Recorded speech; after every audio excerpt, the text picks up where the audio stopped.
Paramashivoham.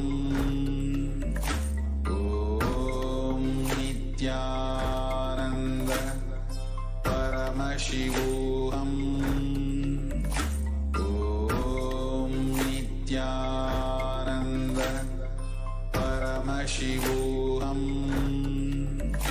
Om Nithyananda Paramashivoham.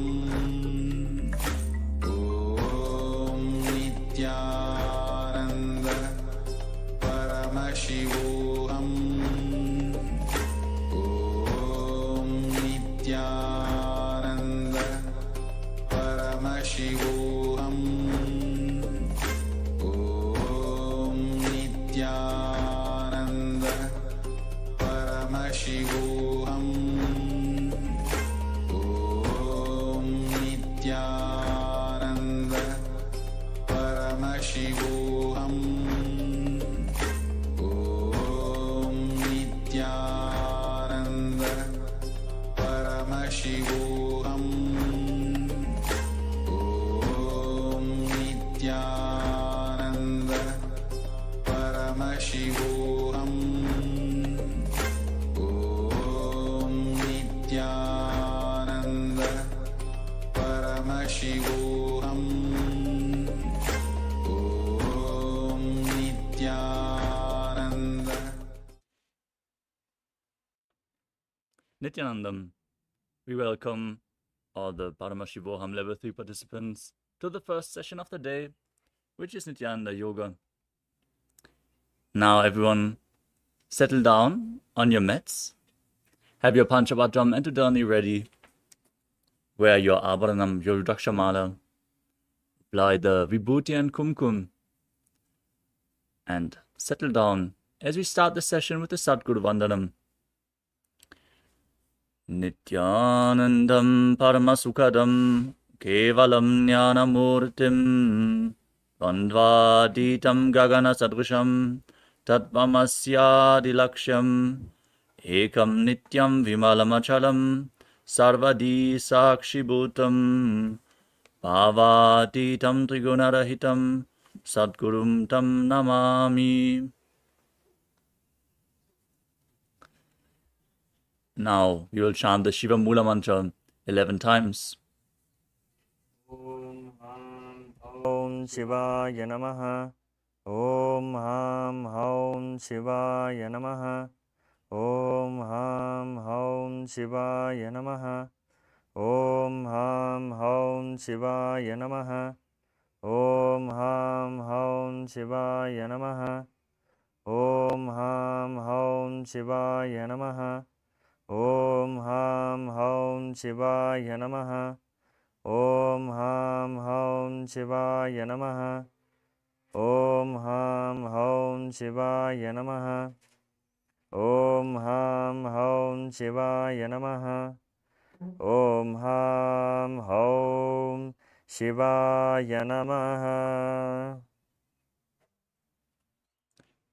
Next up is the Tadvachamanam, the ritualistic cleansing. Now take your Panchapadram and Udani and keep your right hand in the Gokarna Mudra in the shape of a cow's ear. Take an Udani of water, pour it into your right palm.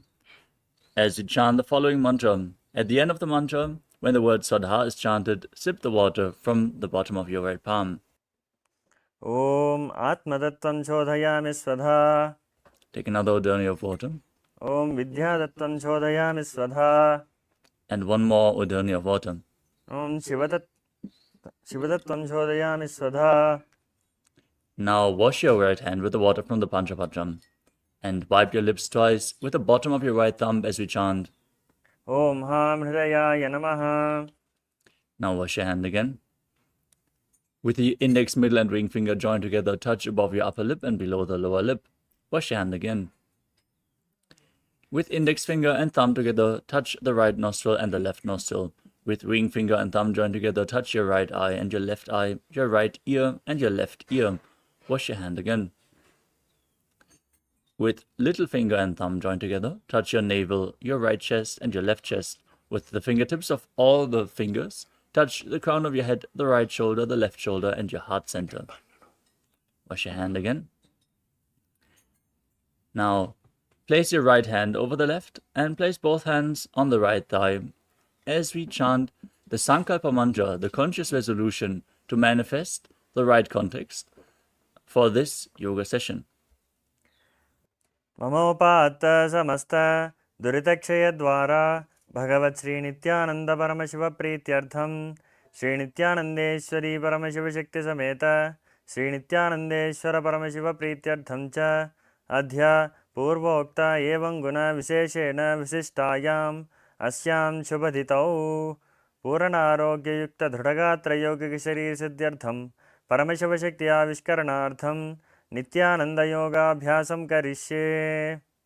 Now wash your hand once more as we chant. Om Abhaupasprisya. With the Tattvachamanam complete now, place the Panchapatam Antadani aside out of harm's way so we can safely start into the yoga practice. With the first asana of the sequence, which is Sukhasana. Now, sit straight with your head, neck, and spine in a straight line. Join your hands on top of the knees. Place the index finger and thumb together in Bindu Mudra. Visualize Lord Shiva in your inner space as you breathe in Samana Kumbhaka. Inhale deeply into your stomach and visualize a flame being formed in your stomach, rising up your spine as you engage all three bandhas, Mahamudra Bandha. The bandhas are the Mula Bandha, the root lock, contracting the perineal floor and pulling it up. The Uddiyana Bandha, the stomach lock, contracting your stomach muscles above and below the navel and pulling it in and up. And the Jalandhara Bandha, the throat lock, tucking your chin to the chest, internally contracting the throat muscles, thus locking the throat. Together, they make Mahamudra Bandha. Internally chant the japa Soham again and again. तत्सुखासनमित्युक्तम् अशक्तत्समाचरेत् आचनं विजितं yen जितं yen जगत्त्रयम्.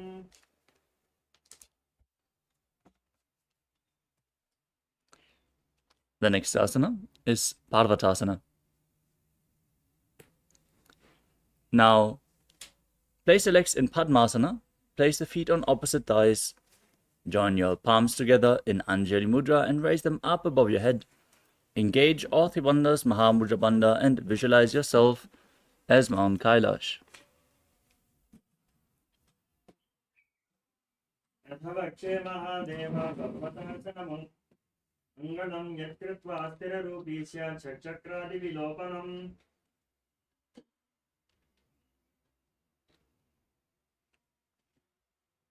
Next up is Halipavasana. Now, join the soles of the feet together in front of your body and extend the feet away as you lean forward and down. Place your forehead on the ground behind the heels and interlock your fingers behind your back in Parashva Mudra as you gaze to the tip of your nose and visualize Swamiji in your inner space, engaging all three bandhas.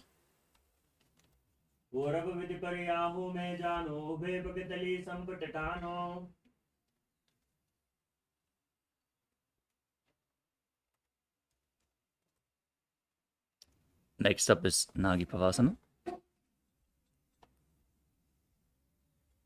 Now, with the soles of the feet together, extend your arms out in front of the feet and cup them, placing them down on the ground. Gaze to the tip of your nose, bring your forehead behind the heels, and visualize yourself as a snake as you engage all the bandhas.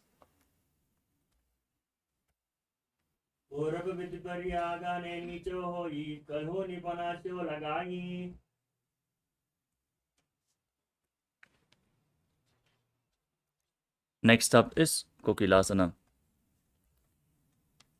Now, interlock your index and middle fingers around the big toes in Prana Mudra as you extend the legs out in front of you and then cross them into Padmasana. Lean forward and down onto your elbows Engage all three bandhas and visualize yourself as a bird. अथवक्षे Mahadev यदासनं वक्षे येन सिद्धो भवेन्नरः अकस्माद्वायुसञ्चारं गोकिलाख्यासनेन च.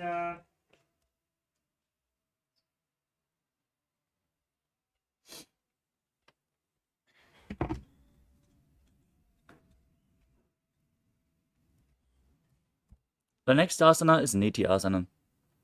Now, stack your knees and ankles, hold on to opposite elbows, and start rotating your arms in a circular motion.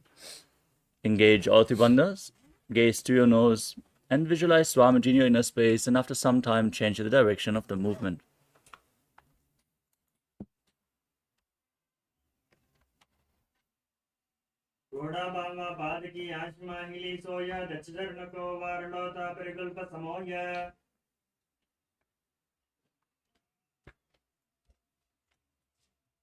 The next asana is Ganjasana. Now, place your hands flat on the ground, shoulder width apart, and push your hips up high as you scoop your body forwards and down. As you visualize yourself as an elephant, engage Uddiyana Bandha and Mula Bandha.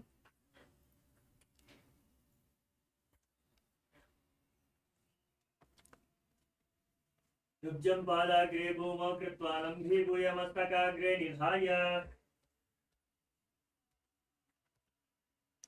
Next up is Vrikshasana.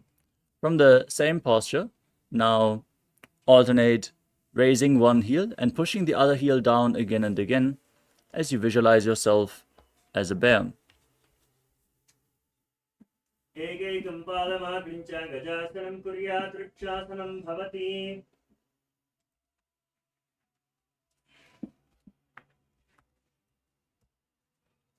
We move on to Vaishyasana.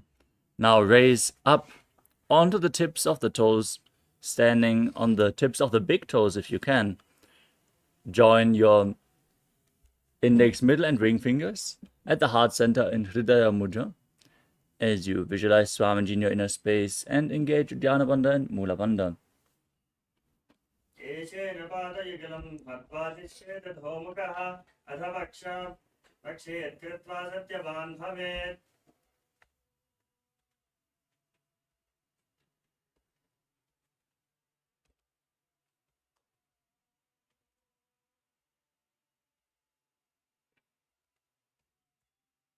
Next up is the Urdhva Janukarana. Now stand in Arimandi posture with the heels touching, the toes pointing outwards and your knees slightly bent. Bring your hands to the chest level and raise one knee up. Lead it in a circular motion around your body, following along with a respective hand on both sides again and again.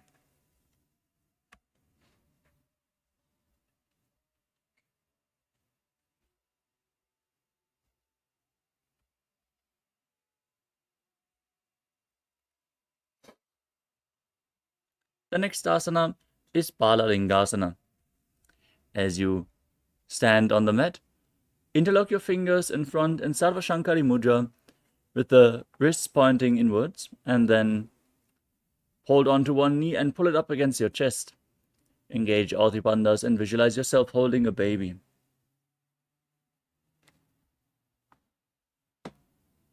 एकं चानुवर्ति आलिङ्ग्य स्थातव्यं बाललिङ्गनं भवति.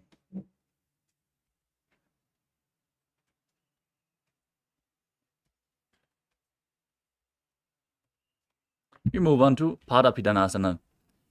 Still standing on one leg, now pull the foot behind your back with both hands interlocked in Padusha Mudra.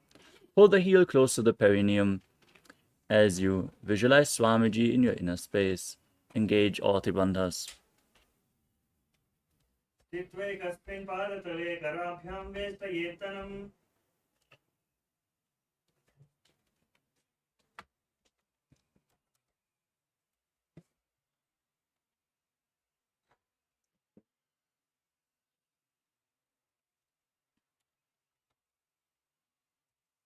The next asana is Natarajasana. Now stand on the mat, hold on to one foot behind your back, As you lean forward and down, extending the other arm forward, hand in Bindu Mudra. Visualize yourself as Lord Nataraja as you perform the Mula Bandha. उत्तानपादं क्रौञ्चं च मरीचिं वीरभद्रकं नटराजं त्रिकोणं च सुप्ताङ्गुष्ठप्रसारणे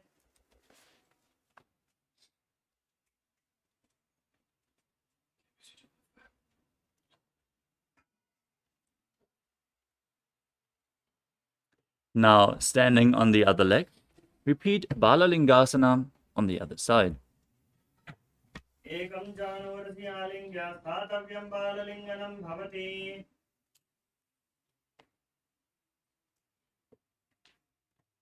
Now repeat Pada Pidanasana on the other side. Pull the other foot towards your buttocks. Stand erect on the mat like a rod. Engage all Bandhas. Visualize Swamiji. स्थित्वैकस्मिन् पादतले कर्णभ्यां वेष्टयेतनं पृष्ठे संस्थाप्य यत्नेन पादपीडनमासनम्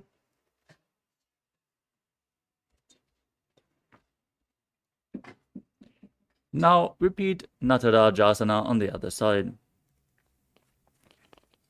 Hold the foot, lean forward and down, hand in Bindu Mudra as you visualize yourself as Lord Nataraja. उत्तानपादं क्रौञ्चं च मरीचिं वीरभद्रकं नटराजं त्रिकोणं च सुप्ताङ्गुष्ठप्रसारणे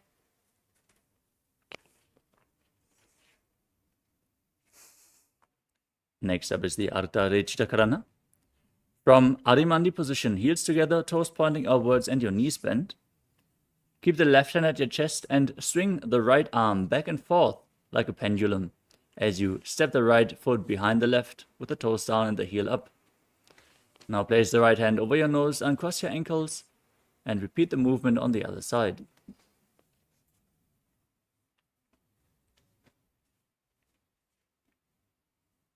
Next up is the skeleton dance. Now visualize yourself as a skeleton and shake your body intensely. Dance wildly on the mat while visualizing your bone structure. This will build intense integrity into your bone marrow.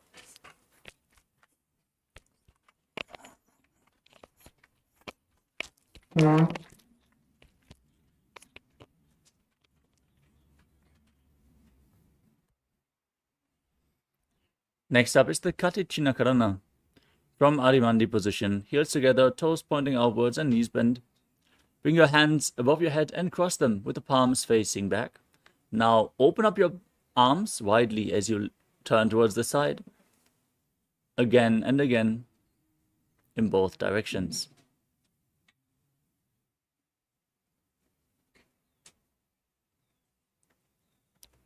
The next asana is Tadasana.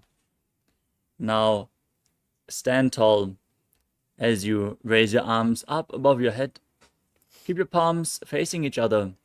Engage all bandhas and visualize yourself as a palm tree as you internally chant the new japa Shivoham.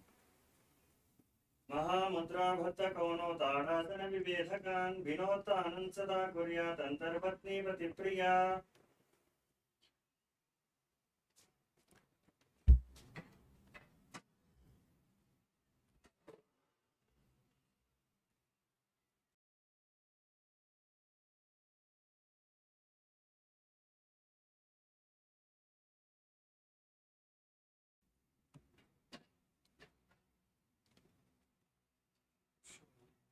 I'm doing already.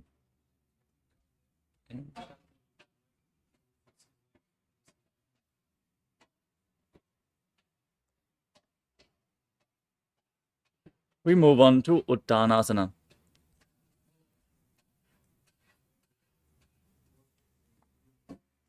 Now, from the standing posture, lean forward and down, place your hands flat on the mat. As you visualize Swamiji, engage all bandhas.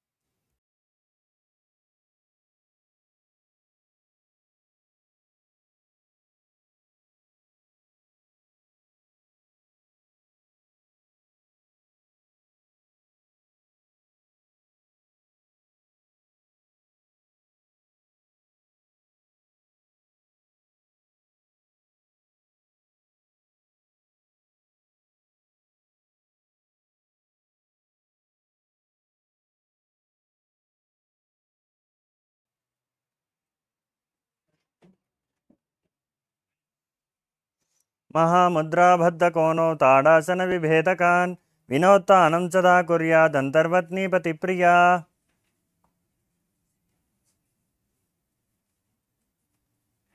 Now we move on to Tadasana. As you keep your hands flat on the ground with the palm, step your feet back into a tall plank position. Now engage Jalandhara Bandha and Mula Bandha and rotate your head from right to left as you visualize Swamiji in your space.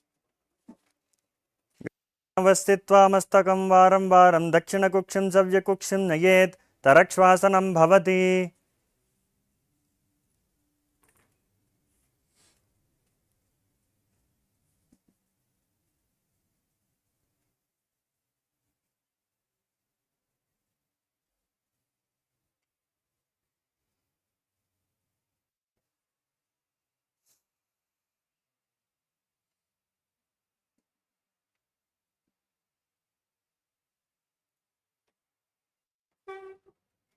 The next asana is Bhujangasana. As you now lay down on your stomach, keep your hands next to your chest and your toes pointing back. Raise your chest up by the strength of your lower back. Don't push your body up. Raise it up by the strength of your back. Open up your mouth widely and inhale through the hollow of your throat in Bhujangani Mudra as you visualize yourself as a cobra.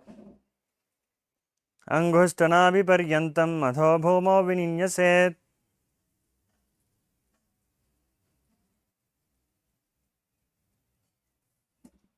Now push your body up into the plank position and alternate bringing one knee in towards your chest, back and forth in Shashasana, breathing calmly through your nose and visualizing Swamiji in your inner space.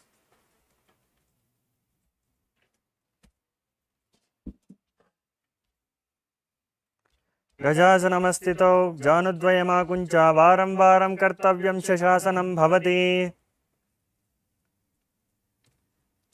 Next up is Rathasana. From the same plank position. Now step one foot in between the two hands and jump, alternating the position of your feet again and again as you visualize yourself as a chariot. गजासनमस्थितौ एकं पादं पुरोमार्गेण भ्रामयित्वा कर्तव्यं रथासनं भवति.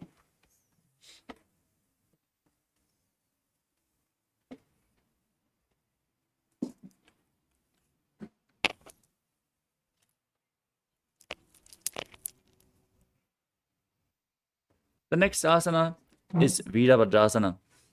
Now, with one foot step forward, bend the front knee and keep the back toes facing sideways. As you raise your arms up above your head, engage Uddiyana Bandha and Mula Bandha, gaze to your third eye, and visualize Lord Virabhadra in your inner space. वासिष्ठमथकौण्डिन्यं ऊर्ध्वकुक्कुटमेव च अष्टावक्रमथोत्थानं मयूरं सेतुबन्धनम्.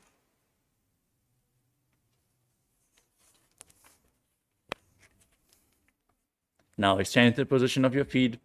Repeat Virabhadrasana on the other side. वासिष्ठमथकौण्डिन्यं ऊर्ध्वकुक्कुटमेव च अष्टावक्रमथोत्थानं मयूरं सेतुबन्धनम्. Now we move on to Vrikshasana. Now standing on one leg, raise the opposite leg towards the inner opposite thigh. Join your hands in Namaskara Mudra and raise them up above your head. As you visualize yourself as a tree, engage Uddiyana Bandha and Mula Bandha. वामोरुमूलदेशे च याम्यं पादं निधायतु तिष्ठेत् वृक्षमद्भूमौ वृक्षासनमिदं विदुः.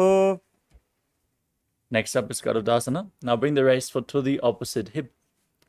As you join your hands in Namaskara Mudra in front of your heart, visualize yourself as Lord Garuda and perform the Mula Bandha. गरुडासनमावक्षे येन ध्यानं स्थिरं भवेत्. Now stand on the other leg, raise the opposite foot to the inner opposite thigh as you repeat Vrikshasana, the tree posture on the other side. वामोरुमूलदेशे च याम्यं पादं निधायतु तिष्ठेत् वृक्षवद्भूमौ वृक्षासनमिदं विदुः.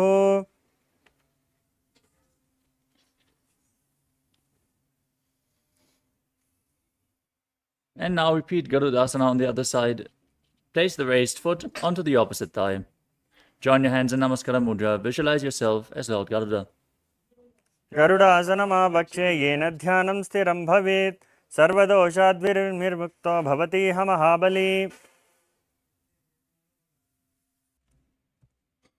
The next asana is Trikonasana. Now, step one foot forward and the other one far back, keeping the back toes facing sideways. As you extend your arms, keep them parallel to the ground, lean forward and down. Place the hand near the foot and raise the other arm straight as you gaze upwards and visualize yourself as a triangle. उत्तानपादं क्रौञ्चं च मरीचं वीरभद्रकं नटराजं त्रिकोणं च सुप्ताङ्गुष्ठप्रसारणे. Exchange the position of your feet. Repeat Trikonasana on the other side. उत्तानपादं क्रौञ्चं च मरीचं वीरभद्रकं नटराजं त्रिकोणं च सुप्ताङ्गुष्ठप्रसारणे. Next up is Nikuttaka Karana. Now from Arimandi position, heels together, toes pointing upwards and your knees bent.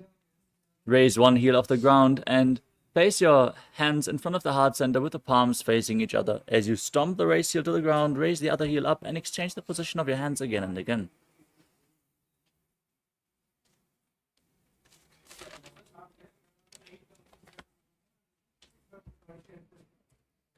The next asana is Angushtasana. As you keep the feet close together, squat down and sit on the raised heels. Keep your knees lifted off the ground. Join your hands in Namaskara Mudra in front of the heart center. Visualize Swamiji in your inner space and start buzzing like a bee on the inhalation and exhalation in Brahmari Kumbhaka as you perform the Mula Bandha. मित्याहुः गोरक्षासनमेव च अङ्गुष्ठमुष्टिकं ज्ञेयं ब्रह्मप्रासादितं ततः. Next up is Saurasana. From the same position, extend one leg forward. Keep the heel down, toes pointing up. Place your hands at the side of your body, touching the mat with your fingers, palms facing forward in Vara Mudra. Visualize Swamiji in your inner space and perform the Mula Bandha. प्रसार्य एकं पादतलं संस्थाप्य त्वेकपादकम्. Next up is Vidunanasana. From the same posture with the leg extended forward, lean forward and down, hold onto the front big toe in Prana Mudra with index and middle fingers. As you hold onto the back heel with the other hand if you can, balance in this posture. Now, visualize Swamiji in your inner space. Keep buzzing like a bee. उल्फस्थितो पादमेकं प्रसार्य तत्पादाघ्रं संस्पृशेत् तत्करेण. Now, extend the opposite leg forward. Repeat Saurasana on the other side. प्रसार्य एकं पादतलं संस्थाप्य त्वेकपादकम्.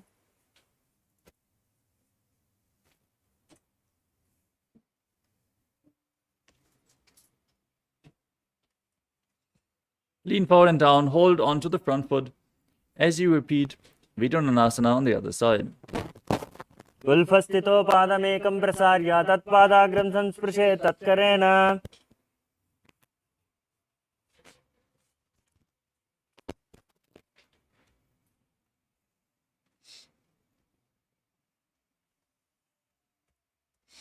The next asana is Brahma Jalankushasana. Now sit on both heels with the knees raised off the ground. Bring a gap between the knees and place the back side of your hands on top of the knees, palms facing up. Now gaze down in between the hands in Shambhavi Mudra, eyes open wide, unblinking. Actually, you're gazing within eternity. As you visualize Swamiji in your inner space and perform Jalandhara Bandha and Mula Bandha, throat lock and root lock. दोवु फनाफानी होई वैसे येड़ी दोवु गदानी वैसे कोरपक तल्या की माहिली आइस माही राशे मिली. The next asana is Kapilasana. Now, place your knees down on the ground and sit on the raised heels. Keep your hands on the knees.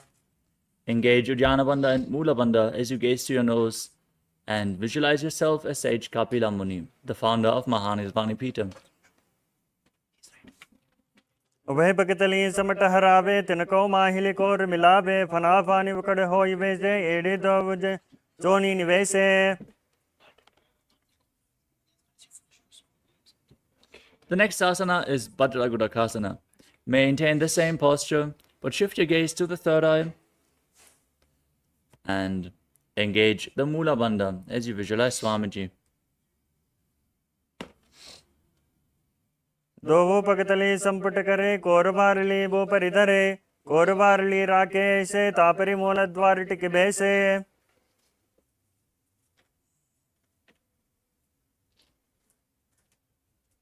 Next up is Suryasana. Now raise up onto the heels, lift your knees off the ground, keep the soles of the feet together and the knees opened wide. As you join your hands in Padma Mudra, the lotus mudra, joining thumbs and little fingers and raising them up above your head. Gaze through the gap between the palms and visualize Lord Surya in your inner space in Suryasana. एड़ी दो गुदादरी आने फना फाने फेटक पुनिठाने. Now place your knees down and sit on your heels. As you keep your hands on the knees, place your tongue up against the palate of your mouth in Manduki Mudra, catching the nectar of immortality dripping from your Sahasrara chakra. Gaze to your third eye and visualize yourself as a frog as you calmly breathe through your nose in Sahadra Kumbhaka.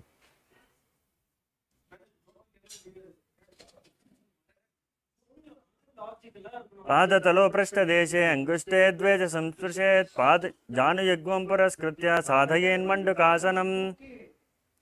Next up is Uttana Mandukasana. From the same posture, now bring your hands behind your back, over top of the shoulders, holding on to opposite shoulders with your hands. Bring your elbows close to your head and gaze to your third eye as you keep visualizing yourself as a frog engaging Uddiyana Bandha and Mula Bandha. मण्डुकासनमध्यस्थं कोर्पराभ्यान्तृतं शिरा एतद्वेकवदुत्थानमेतदुत्थानमण्डुकम्. The next asana is Simhasana. Now cross your ankles behind and sit on your feet. Then place your hands on the knees, gaze to the tip of your nose, stick out your tongue and exhale forcefully again and again as you visualize yourself as a lion. दक्षिणं सव्यगुल्फेन दक्षिणेन तथेतरम् हस्तौ जजान्वौ संस्थाप्य स्वाङ्गुलीश्च प्रसार्य च. The next asana is Bhadrasana. With the soles of the feet together, keep the toes pointing back behind your body. Sit on your knees, open wide, cross your arms behind your back, and hold on to opposite big toes in Prana Mudra. Now gaze to the tip of your nose, engage Jalandhara Bandha and Mula Bandha, the throat lock and the root lock, and visualize Swamiji in your inner space. गुल्फौ च वृषणस्यादौ वृत्क्रमेण समाहितः पादाङ्गुष्ठौ कराभ्यां च धृत्वा च पृष्ठदेशतः. We move on to Kakabhushandi Asana. Now place your feet flat on the ground and place your hands on the ground, shoulder width apart. Bring your arms around the raised knees and hold on to opposite hands behind your back in Padusha Mudra if you can.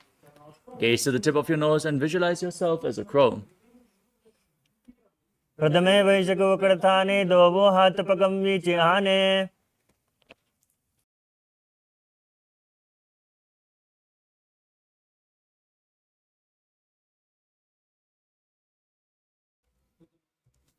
The next asana is Kanipavasana. Keeping your hands flat on the ground in front of you, bring your knees onto your arms towards your armpits. Lean forward and down, find balance, and lift your feet off the mat as you visualize Swamiji in your inner space and return to buzzing like a bee in Brahmari Kumbhaka. आसन को गुना आशित सुता होई तो आची होई. Now, from the same posture, place your head on the mat and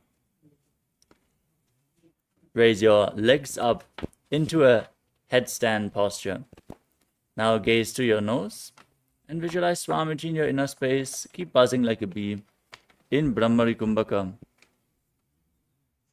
in Kapali Asana. शीशी सादरती टेकी पगदो भूमिलवा ऊंचा करे. Next up is Parshva Mayurasana. Now keep your hands flat on the ground, shoulder width apart, and twist your body around. Twist your body to one side. Align your hip and knee with your elbows. Then lean forward and down. Find balance and extend your legs out to the side as you balance on your arms. Gaze to your third eye. Visualize yourself as a peacock. Breathe in Rechaka Kumbhaka. Exhale all the way and hold your breath in Parshva Mayurasana. मरो मयूरं दंडवं कुर्यात् मायूरं दंडनामकं कुर्यान् मायूरं पार्श्वाभ्यां मायूरपार्श्वनामकम्. Now repeat Mayurasana on the other side. Twist your body in the opposite direction. Visualize yourself as a peacock. मयूरं दंडवत् कुर्यान् मायूरं दंडनामकं कुर्यान् मायूरं पार्श्वाभ्यां मायूरपार्श्वनामकम्. The next asana is Bhairaganathasana. As you keep your hands flat on the ground in a plank position. Now step one foot outside the respective shoulder and in between the two hands. As you gaze up towards your third eye, contract the perineal floor in Mula Bandha and visualize yourself as Lord Kala Bhairava as you keep breathing in Rechaka Kumbhaka. आसन को गुण पीति जाई. Now exchange the position of your feet. Step the other foot outside the shoulder in between the two hands. Gaze up, visualize Bhagavan Kala Bhairava in Bhairaganathasana on the other side. आसन को गुण पीति जाई. The next asana is Unmukha Pitasana. Now from Tadakshvasana, the plank position, place your forearms on the ground and walk your feet slightly forward, raising your hips. As you gaze up towards your third eye, visualize Swamiji in your inner space. Perform the Mula Bandha. पुण्यस्थौ जानुनी हस्तौ चतुष्पदमवाङ्मुखम् उत्थापिताङ्घ्रियुगल खटिस्थलमभिरुका.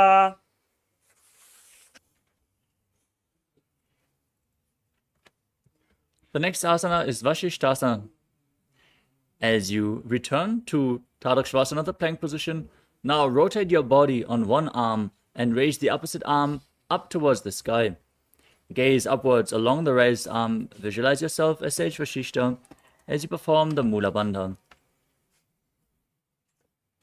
ऊर्ध्वकुक्कुटमाशिष्टमरीचिहलमत्सकं परिवृत्तिं चोदरस्य विविधं धनुरासनम्.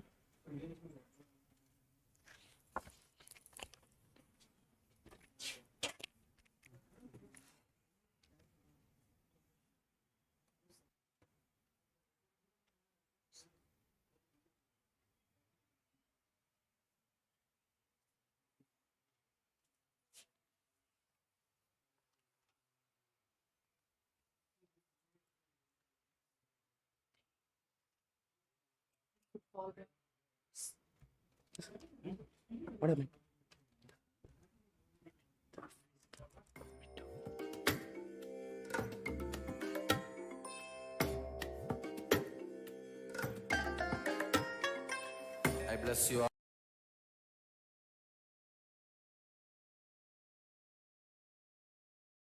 all. Let you all open all your three eyes and manifest the powers of Mahasadashiva. Om Nithyananda Paramashivoham.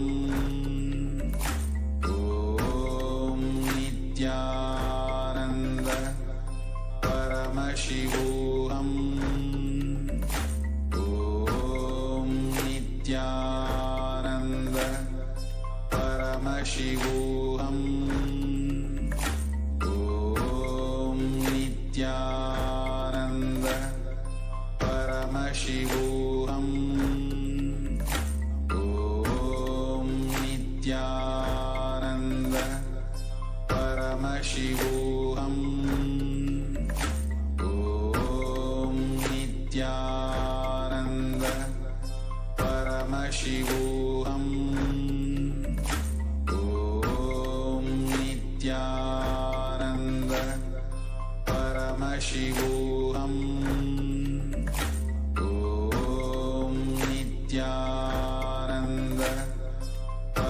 Paramashivoham.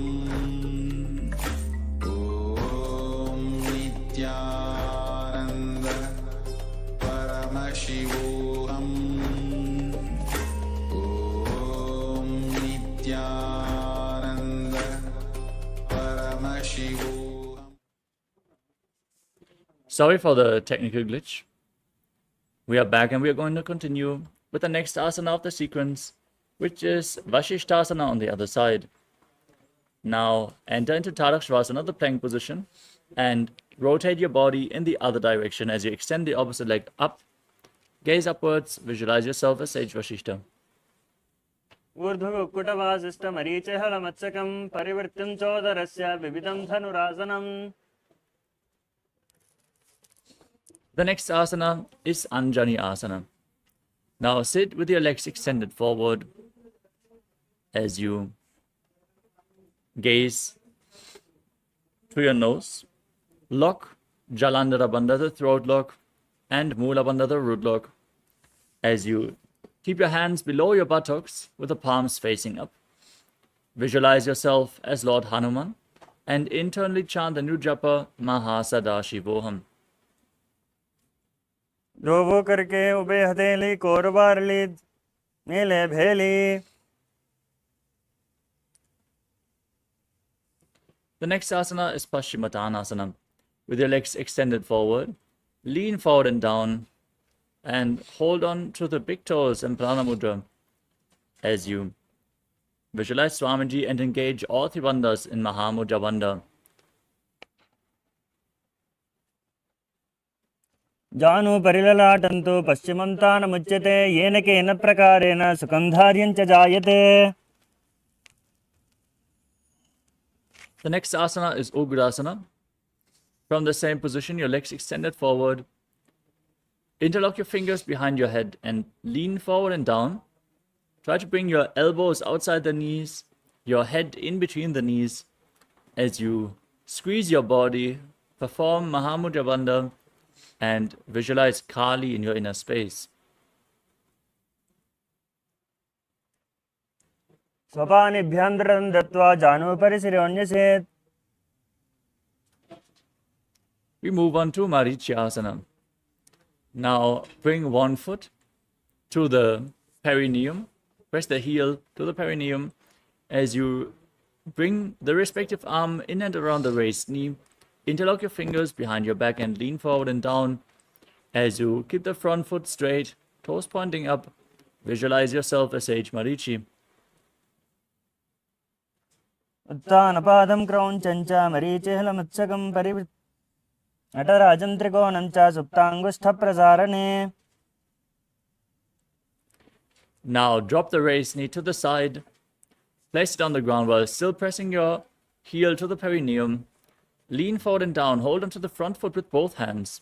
Engage all three bandhas and gaze to your nose as you visualize Swamiji in Mahamudrasana.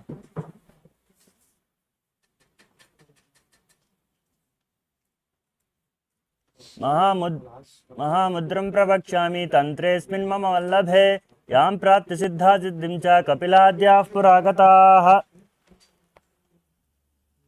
The next asana is Marichyasana on the other side. Now press your perineum with the other heel.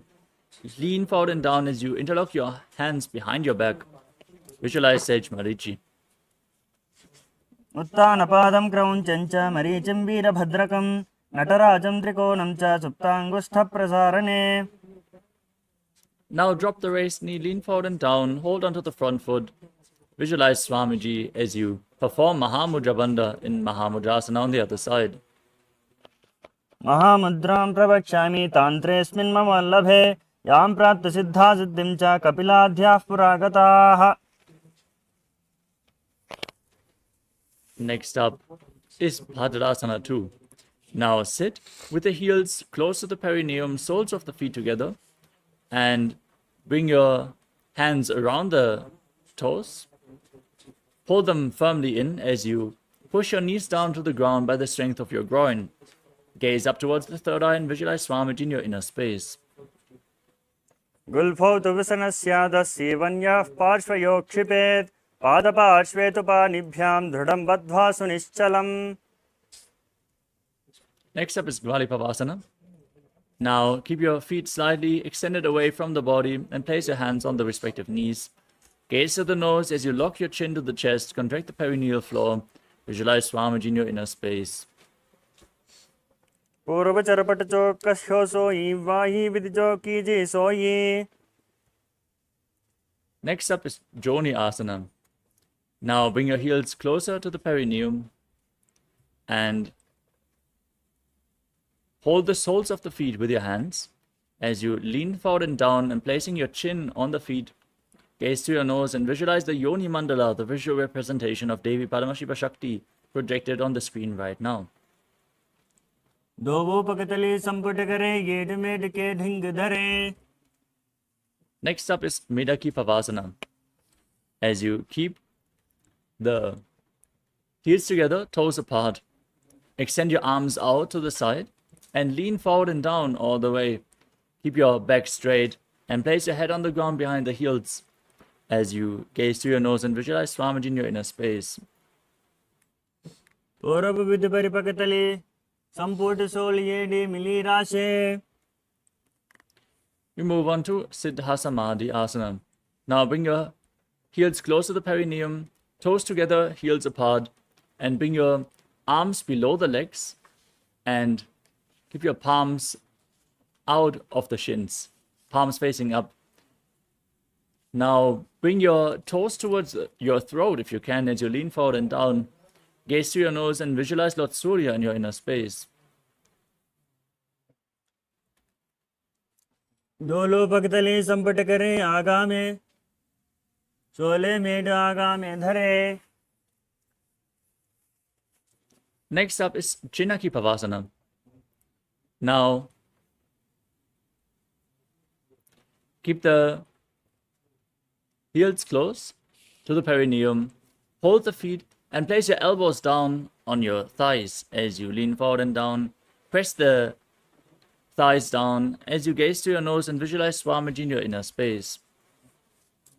दोवो पका के ये day धरती मगवा met लगावे पकतली माहिली कर अंगूठा के सदी सूद जोड़े. Next up is Charapada Chokasana. Now place your hands on the knees, the heels close to your perineum, and slightly push your knees down towards the ground. Open up your hips intensely as you engage Uddiyana Bandha and Mula Bandha. Gaze to your third eye and visualize Swamiji in your inner space. दोवो पकतले संपुट धरे आगाम ने कर jar पसारे. The next asana is Bhairavasana. As you keep the soles of the feet together, now place the toes of the feet down and the heels up. Intensely twist your legs as you gaze to your third eye. And then place your hands on the knees in Bindu Mudra, visualizing yourself as Lord Kala Bhairava in Bhairavasana. गुल्फो संपीड्य चान्योन्यम विक्रमेण some.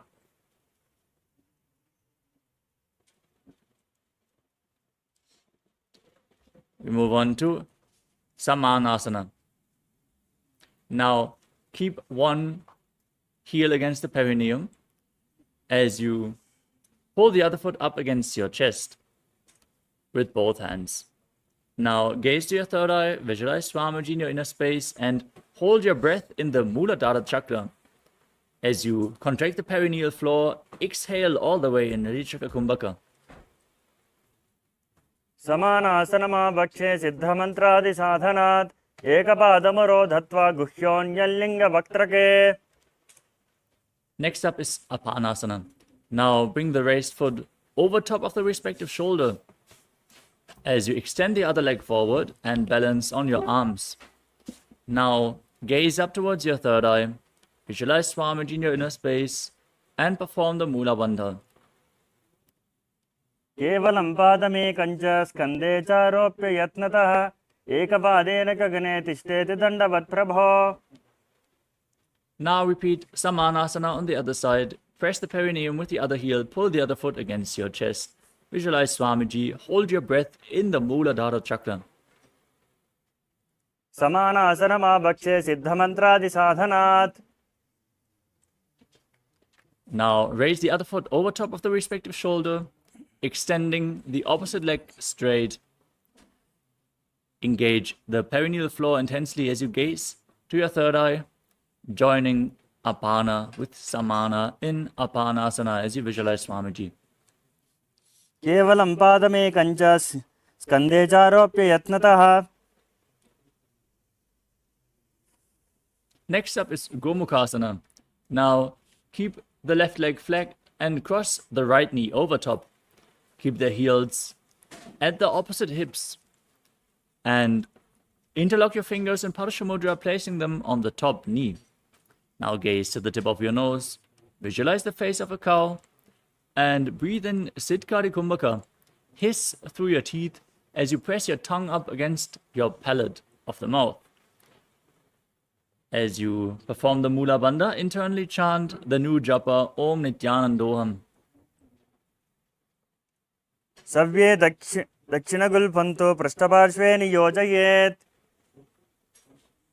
Next up is Anasuyasana. From the same posture now, interlock the fingers around the big toes and engage Dhyana Bandha and Mula Bandha as you gaze to your nose and visualize yourself as Rishika Anasuya. दक्षिण गोडो नीचो टहने वामोता के ऊपर आने. Now, interlock your fingers behind your back. Lean forward and down. Bring your chin over the knee, nose towards the ground. As you gaze to your nose, contract the perineal floor and visualize yourself as Rishika Anasuya in Anasuyasana 2. जीमना घोड़ा की संधि उपरिदावा घोड़ा की संधि मिलाई राशे घोड़ा शोले पकतल्यालो आडबाई सुधा राशे. Next up is Garudasana 2. Now place one foot flat and the opposite leg flat on the mat, perineum pressed against the heel. Now place your hands on the respective knees, pull the raised knee against your chest, gaze to your nose as you visualize yourself as Lord Garuda. Contract the perineal floor and internally chant Om Nithyanandoham. डोवो पकमोडी गेडी माहिलो गुल्फ मूल द्वारिणी चेदे. From Garudasana 2, now raise your perineum onto the heel and interlock your fingers behind your neck. Twist your elbows outside of the raised knee, gaze up towards your third eye, and visualize yourself as Sage Narada as you breathe in Siddhkari Kumbhaka in Naradasana. पृष्ठजुवा पकतली केडी गोपरताय लगावे फेरी. The next asana is Matsya Pitakasana. Now, place one foot onto the opposite thigh as you bring your arm around the knees and hold on to the shin and the big toe of the foot which is flat on the ground. Now gaze to the tip of your nose. Visualize Matsya, the fish avatar of Lord Vishnu. Perform the Mula Bandha and internally chant Om Nithyanandoham in Matsya Pitakasana. वामे नवामांगुष्टन्तो गृहीतं मत्स्यपीठकम्. Now slide the left leg over top of the right as you repeat Gomukhasana on the other side. Keep your hands on the top knee interlocked in Padusha Mudra, gaze to your nose and visualize the face of a cow. सव्ये दक्षिणगुल्फन्तो पृष्ठपार्श्वे नियोजयेत्. Now repeat Anasuyasana on the other side. Interlock your fingers around the big toes. Engage Uddiyana Bandha and Mula Bandha. Visualize yourself as Rishika Anasuya. दक्षिण गोडो नीचो टाने वामोता के ऊपर आने. Now interlock your fingers behind. Lean forward and down. Bring your chin over the knee in Anasuyasana 2.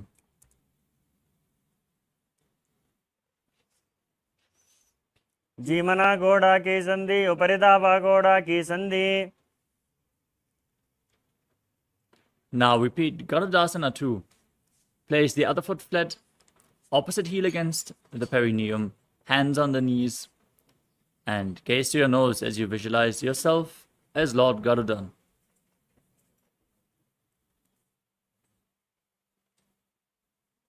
Davo pagamodi yedi mahilo kalpamiladwarini chede. Now raise your perineum onto the foot, interlock your fingers behind your neck, twist your body outside the raised knee as you gaze to your third eye and visualize yourself as Sage Narada, repeating Naradasana on the other side.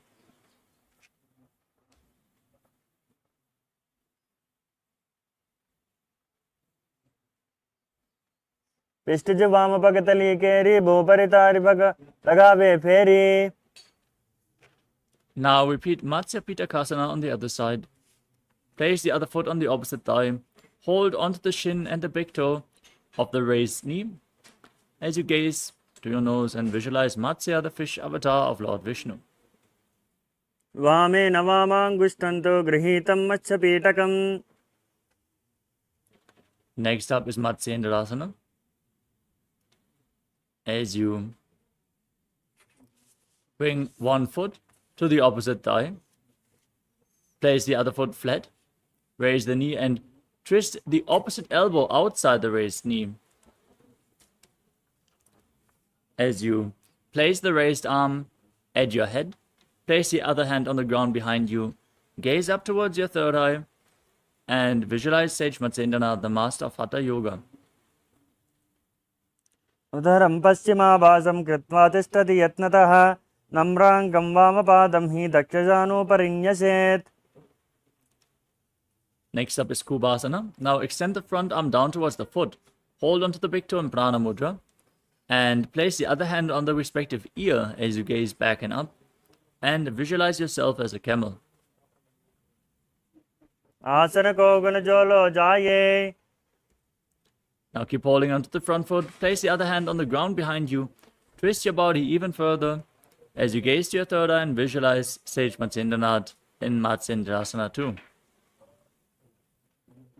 Matsyendrapeetam jatara pradiptim prachandarugbhandala khandhanastram. Now untwist your body. Extend both the legs.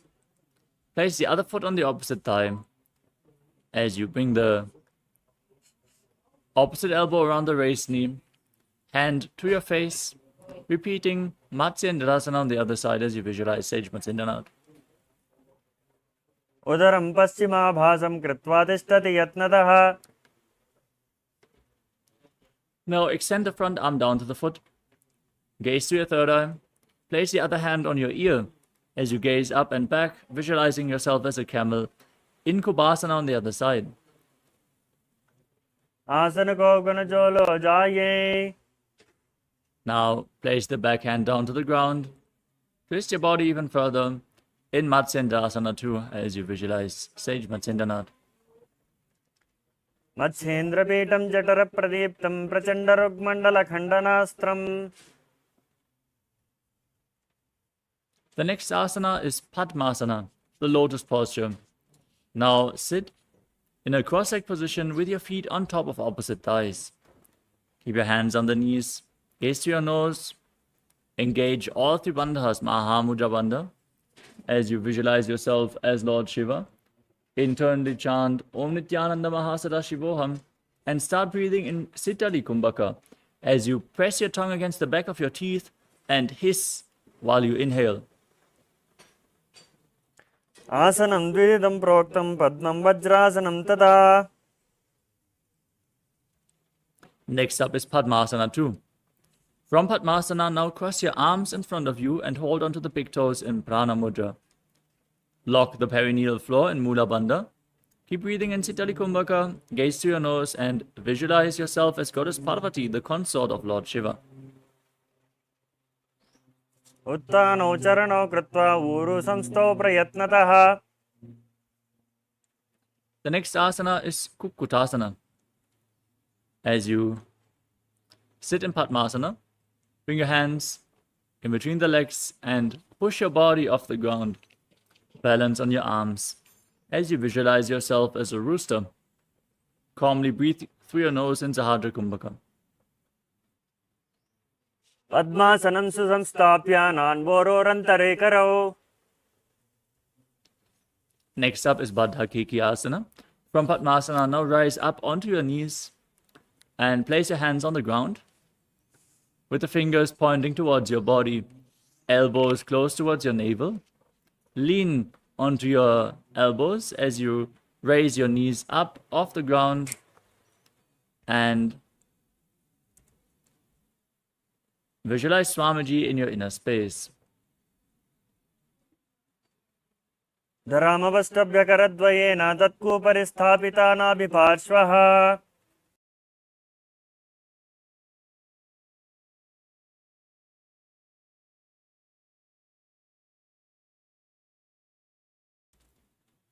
The next asana is Mayurasana. Now, with your hands flat on the ground, fingers pointing towards your body, lean onto your elbows, find balance, and lift your legs up off the ground straight in Mayurasana. अथवक्षे Mahadeva मयूरासनमुत्तमं भूमौ निपात्य हस्तौ द्वौ कोर्परोपरि देहकम्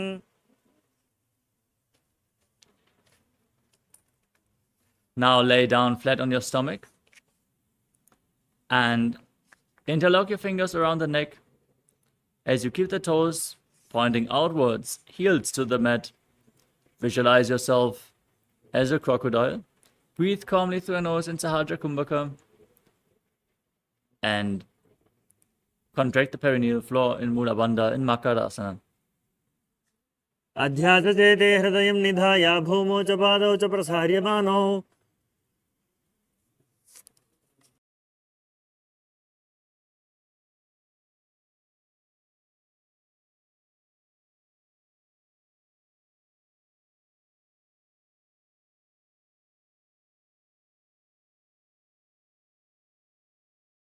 The next asana is Shalabhasana. As you keep your hands next to the shoulder level, laying on your stomach, now raise your legs up and visualize yourself as a locust. अध्यात्मचेते करयघ्नं वक्षो भूमिममष्टभ्यकरयोस्तलाभ्याम् Next up is Ushtrasana. Now, laying on your stomach, bend your knees and hold onto your feet as you pull them outside the hip, as close to the ground as possible, opening up your hips as you visualize yourself as a camel. अध्यात्मचेते पदयुग्मं मष्टं पृष्ठे निधाय पीठं कराभ्याम्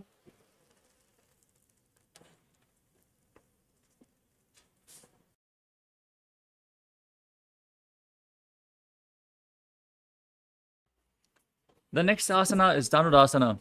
Keep holding onto your feet, kick your legs up, and raise your chest as you gaze upwards and lift your upper body up as you visualize yourself as Pinaka, Lord Shiva's bow in Dhanurasana.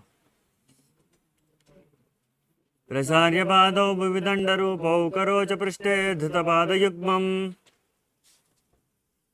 The next asana is Bhagasana. As you sit in a kneeling posture with your heels outside the hips, the toes together behind your body, place your hands on the knees, gaze up towards your third eye, and visualize Swamiji in your inner space as you internally chant the new japa, Om Nithyananda Paramashivoham, the Mahavakya. उल्टा मोटी पाद दो वैसे बहरो जगते करिए एक वैसे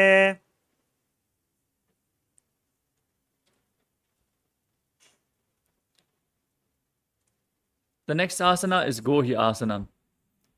From the kneeling posture, now place your forearms on the ground and interlock your fingers as you bring your head on the mat, support it with your hands, and walk your feet closer to the body, raise your hips, and then lift your feet off the ground. Squeeze your body into a ball, pull the knees close towards your chest as you gaze through your nose and visualize Swamiji in Gohi Asana. दो हता के कहनी जोई पुनः काले जाने दो ये From Gohi Asana, extend your legs up straight. Gaze to your nose as you visualize Swamiji and perform the Mula Bandha in Shirshasana. विपरीतं मण्डलं च दुधैव विदितं हिनः Gently lower your legs down and come to a seated posture with your legs in front. Now, raise your legs up off the ground and hold on to your calves as you pull your feet closer towards your face. Visualize Swamiji in your inner space and start breathing in Pastika Kumbhaka, exhaling rapidly again and again from your abdomen, like the bellows of a blacksmith. Keep performing this Kumbhaka throughout the next few asanas. दोहतापक भा हरियाणे गोड़ा तरे काकसे ठाने. Next up is Padikasana. Now interlock your fingers behind your back. Hold on to opposite shoulders as you keep the leg raised at a 45-degree angle. Visualize yourself as a maze and gaze to your third eye in Padikasana. उत्थानं चैनं कृत्वा पादौ मिलित्वा प्रसार्य. Now extend your arms out parallel to the ground. Keep your legs raised at a 45-degree angle, toes pointing up. Gaze to your third eye as you visualize yourself as a boat in Naukasana.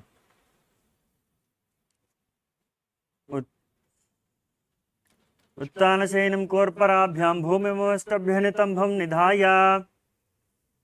Now pull your feet towards your face. Bring your hands below and pull them close against your chest if you can. As you keep rapidly breathing, gaze to your nose and visualize yourself as Lord Rudra in Rudrasana. पकतली संपुटे Hari हातस्योपक उचाई. Now relax, breathe calmly. Place your feet down flat on the mat as you lay down on your back. Tuck your chin to the chest, contract the perineal floor. Gaze to your nose as you place your hands just behind the heels and push your hips up high. Gaze to your nose and visualize Swamiji in your inner space in Unmukha Pitasana too.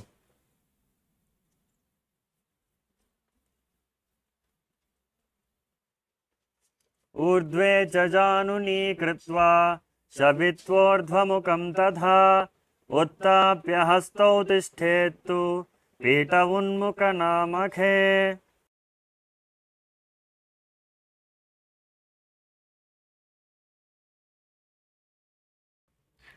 The next asana is Shivasana. Lay down flat. Keep your hands next to the hips, palms facing up. Perform the Shakti Charan Mudra. Forcefully pull the Kundalini Shakti up along your spine from Muladhara to Sahasrara Chakra as you visualize your body is dead and the Supreme Pontiff of Hinduism, Swamiji, is liberating you.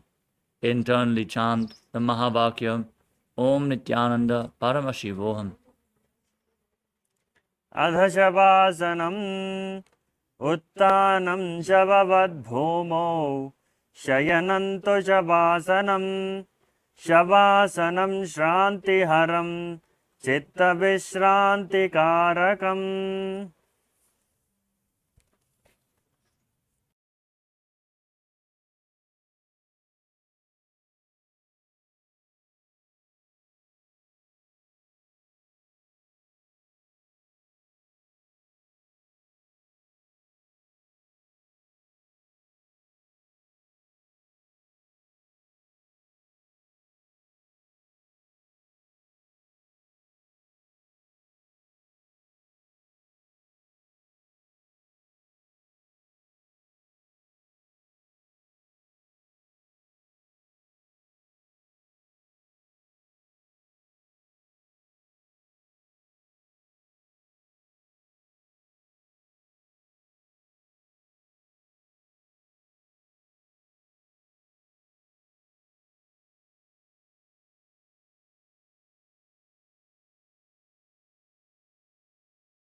bless you all.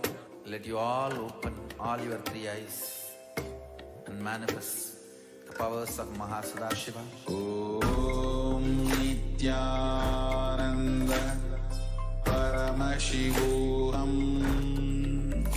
Om Nithyananda Paramashivoham. Om Nithyananda Paramashivoham. Om Nithyananda Paramashivoham. Om Nithyananda Paramashivoham. Om Nithyananda Paramashivoham. Om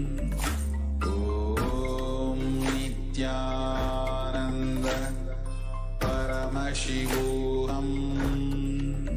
Om Nithyananda Paramashivoham. Om Nithyananda Paramashivoham. Om Nithyananda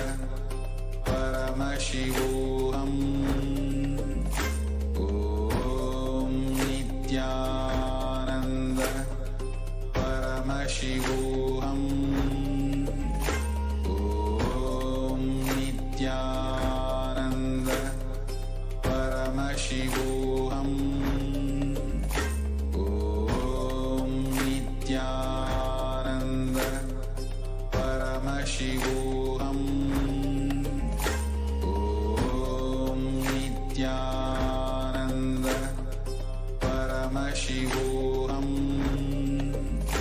Om Nithyananda Paramashivoham. Om Nithyananda Paramashivoham. Now slowly return to your physical body. Start to wiggle your fingers and toes, your wrists and your ankles, your elbows and your knees. Pull your knees up towards your chest and circle them with your hands and rock your body from side to side, slowly returning to a comfortable seated position. Congratulations, you completed the Pratama Vinyasa Krama, the first 108 asanas of the sequence. With this, we are now going to move on in the DVK with the next asana, which is Yathasa Nishthasana. Now sit in a comfortable position which brings ease to your physical and mental space. Any position is fine. You can even sit on a chair if you want. Just keep your hands in Bindu Mudra on top of your knees. Visualize Swamiji in your inner space and perform the Mula Bandha in Yathasa Nishthasana. पर्यङ्कं तत्समाख्यातं यदसंस्तं यथा स्थितिः. Next up is Samasana. Now, sit in a cross-legged position with your hands on the knees, thumbs and index finger together. Take a deep, long inhalation. Hold your breath for a short while and then again exhale deeply. इदानीं गर्भिणीनां योगाभ्यासो यथा लगो.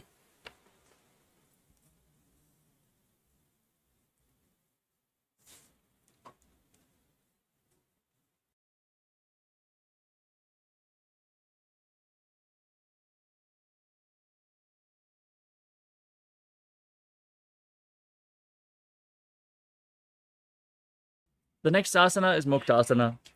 Now place the left foot against the genital region and the right foot over top of the left. Place your hands on the respective knees. As you gaze to your nose and visualize yourself as a sage liberated by the Supreme Pontiff of Hinduism in Muktasana. निपीड्य सीवणीं सूक्ष्मां दक्षिणेतरगुल्पतः वामं याम्येन गुल्पेन मुक्तासनमिदं भवेत्. Next up is Siddhasana. Now maintain the same posture, shift the gaze to your third eye, visualize Swamiji in your inner space.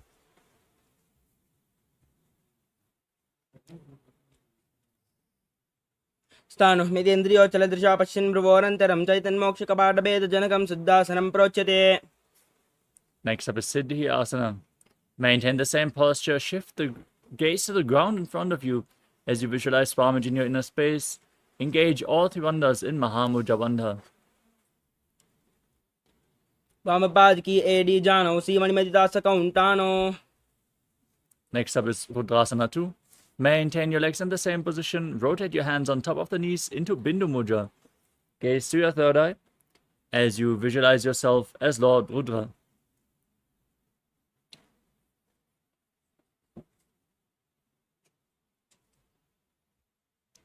वामचरण परिदचन राखे एकजुगति ऐसे विदिदाके. Next up is Santadhunasana. Now maintain the same position as in Rudrasana. Shift your gaze to the nose, embody tranquility and an unshakable nature. आसन की गुण मन की चंचलता मीटा. Next up is Siddhasana 2. Now maintain one heel over the other.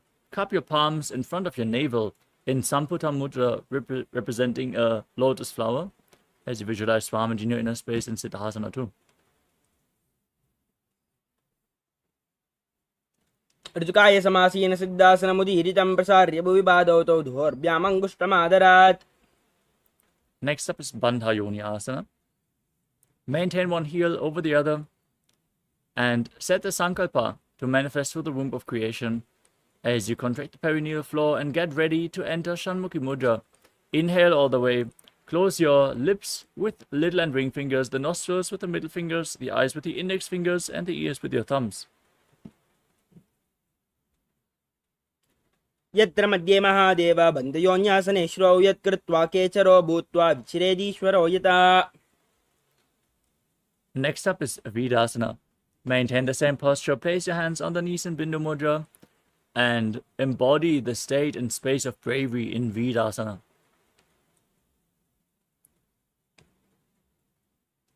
एकं पादमदैकस्मिन् विन्यस्योर्नि संस्थितः तरस्मिंस्ताच्चोर्म वीरासनमुदीरितम्. Next up is Valmikasana. Maintain the same posture. Shift your gaze to the third eye. Visualize sage Valmiki, the great poet and author of Ramayana.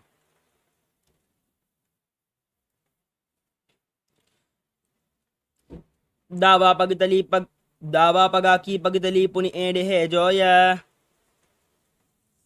Next up is Joni Mudrasana. Now place your hands flat on your knees. Shift your gaze to the nose and visualize the Yoni Mandala, the visual representation of Devi Paramashiva Shakti. वामपाद की पगतली जाहि माहिली कोरी. Maintain the same posture. Shift your gaze to your third eye. Keep visualizing Yoni Mandala in Yoni Asana.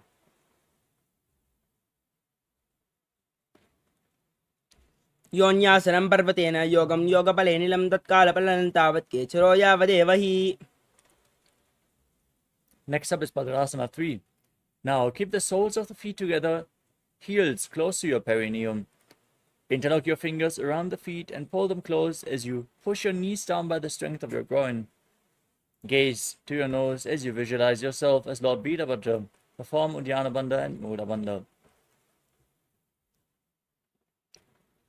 गुल्बौजवशनस्यादः सीवन्या पार्श्वयोन्योक्षिपेत् सव्ये गुल्पतदा सव्ये दक्ष गुल्पं तु दक्षिणे.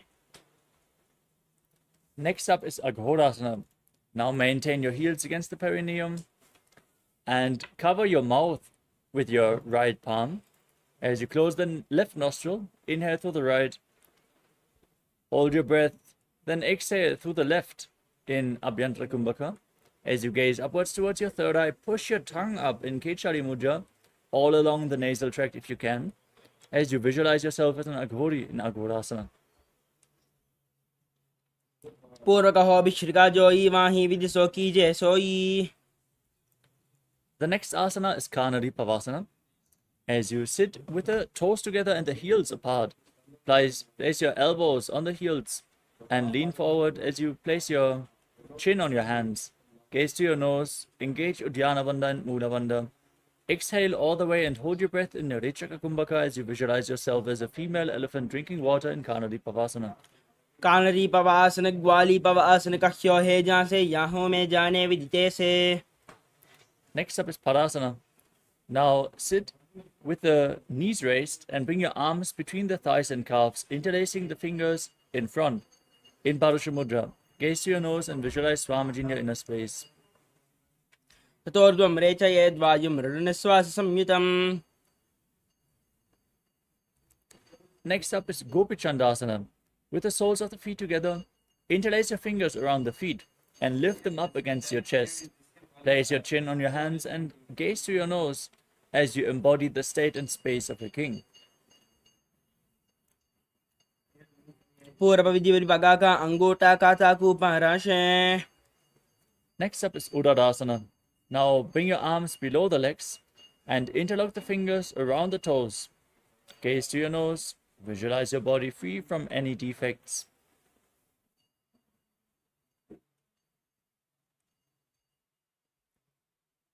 दो पगतली संपुटाने उभय हस्त करे उर्धहिटाने अंगुष्ठ दो समटहरावे चिबुका नीचे ताही लगावे.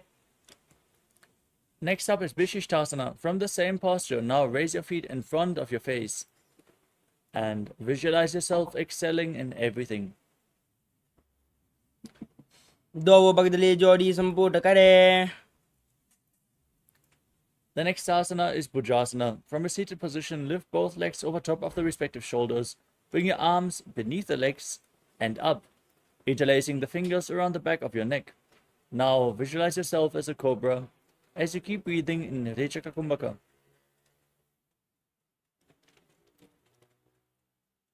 शीर्षासनं तो विज्ञेयं काक्षासनमतः परं ग्रीवासनं च परमं भुजासनं हि होचयेत्.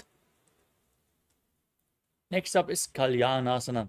With your legs over top of the respective shoulders, now bring your arms behind, interlock your fingers in Parusha Mudra behind your back as you gaze to your nose and visualize yourself as a beautiful, auspicious goddess. दो हाथ पगाम बिच आने तिनको गोड़ा नीचे टाने बहुरी बागत्या बाहर लियावे पुनः युगति ऐसे ठहरावे. Next up is Sankatasana. Now place the top of the left foot flat on the mat and sit on the left heel. Bring the right foot over top, cross the knees, stack the knees, and place your hands on opposite knees.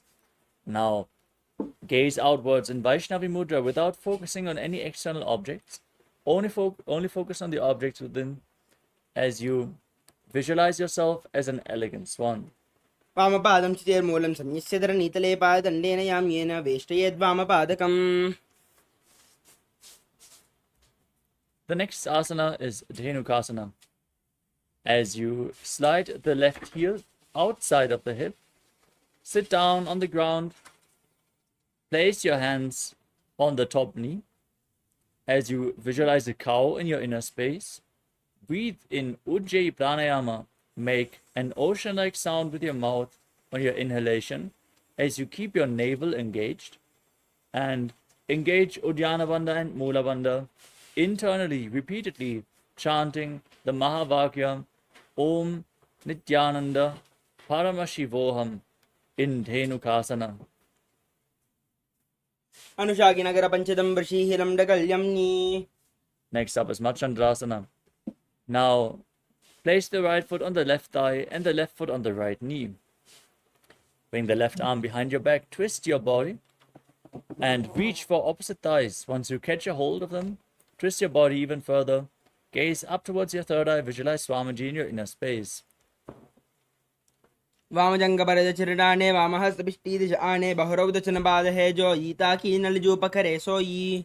Now maintain your feet in the same position, untwist your spine, hold onto the big toes and lean forward and down, placing your forehead on the ground as you visualize Swamiji in Machandrasana too.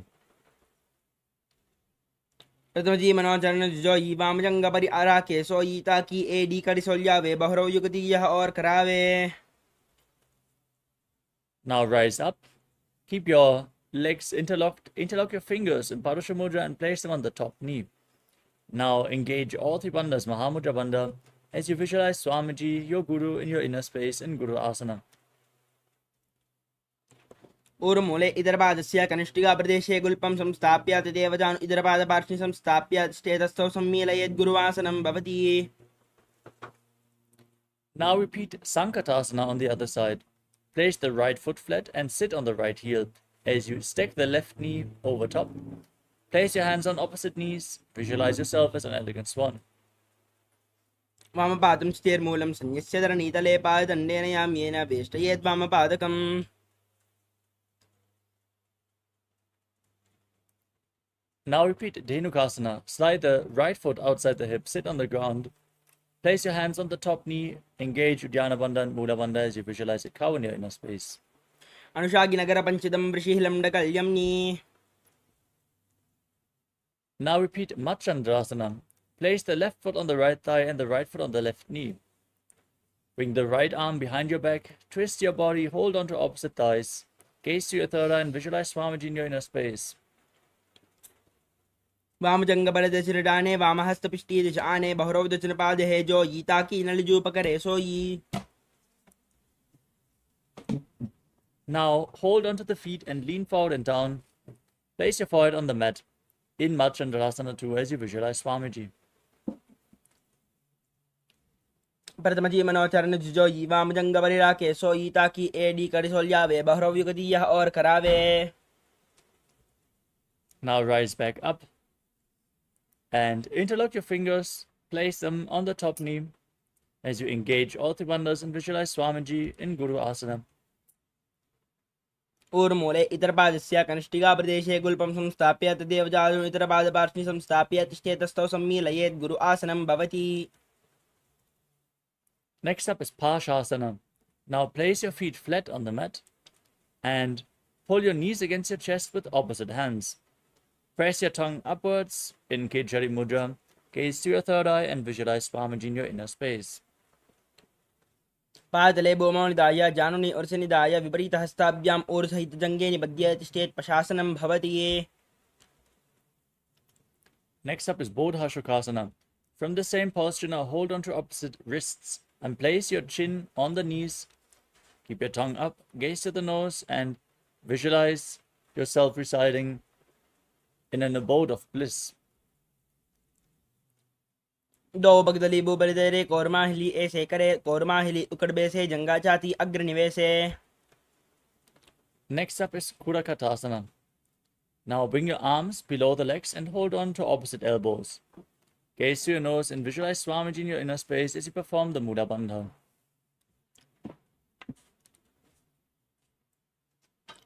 दो हाथ पग बाहर लियावे गोड़ा नीचे ले ठहरावे आम्हा साम्हा ऐसे करे आपस में को हनि पकड़े.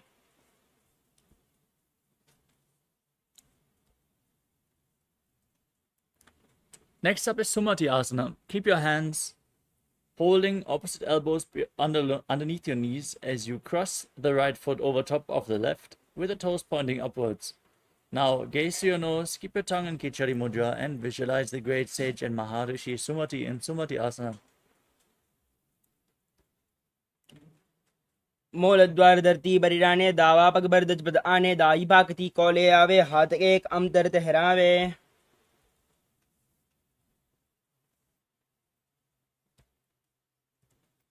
The next asana is Dandasana. Now extend your legs forward and raise your arms up above your head. Interlock the fingers with the wrists pointing outwards. Gaze to the tip of your nose as you engage all three bandhas and visualize Swamiji in your inner space in Dandasana. इदानीं गर्भिणीनां योगाभ्यासो यथा अलगो सुखप्रसवलाभाय प्रोच्यते प्राक्तने पथि. Next up is Arambhasana. Now lean forward and down. Hold on to the big toes in Prana Mudra. Bring your head towards the knees as you start breathing Nadi Shodhana. Inhaling through one nostril and exhaling through the other alternatingly as you visualize Swamiji in your inner space. दो पग मिलिवा पसारी पगा का अंगूठा पकड़ी लाड़ गोड़ा लगावे. Next up is Pidukasana. Now slightly raise your knees and bring your feet one hand apart. Bring your arms below the legs and hold onto your feet from the outside as you place your head down to the mat. Gaze to your third eye and visualize Swamiji in your inner space. प्रथम बेशे दो उपाव बसारी कचुक उर्द को crore उदारे. The next asana is Jalandhari Pavasana. Now keep the soles of your feet together, feet extended away from the body. Bring your arms below the shins and keep the palms facing up. Rest your head on your feet as you gaze to your nose and visualize Swamiji in your inner space.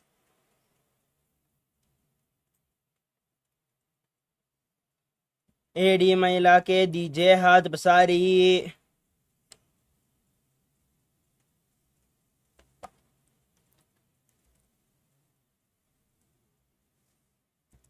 The next asana is Urdhva Paschimottanasana. With your legs extended, now lift one foot behind your neck. Lean forward and down and hold onto the front foot with both hands as you visualize Swamiji and perform the Pratyahara Pranayama. Focus on the prana flowing upward through 9 points of your body, soles of the feet, regenerative organs, the navel, the heart, the throat, the uvula, the center of the eyebrows, the top of the forehead, and the crown of your head, the Brahmarandha.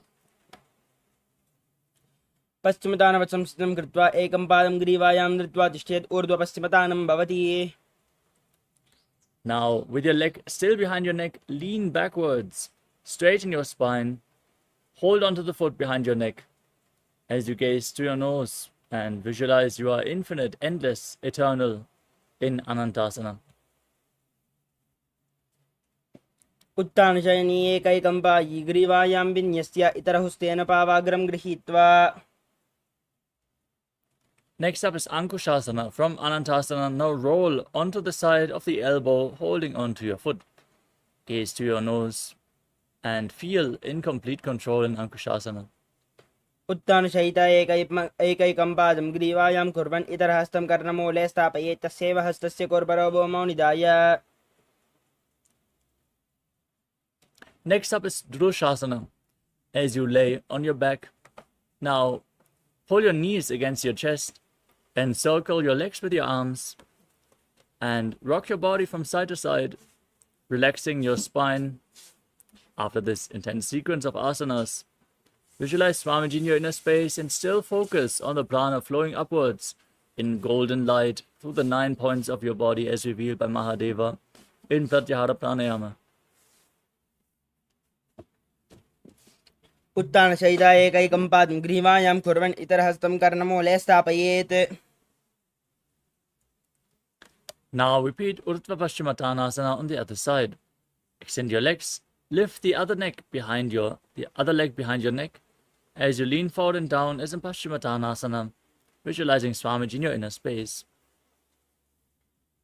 पश्चिमदानवत् संस्थितं कृत्वा एकं पादं ग्रीवायां धृत्वा तिष्ठेत् ऊर्ध्वपश्चिमदानं भवति. Now repeat Anantasana on the other side. Lean backwards, hold onto the foot behind your neck as you gaze to your nose and visualize your infinite, eternal, endless Ananta.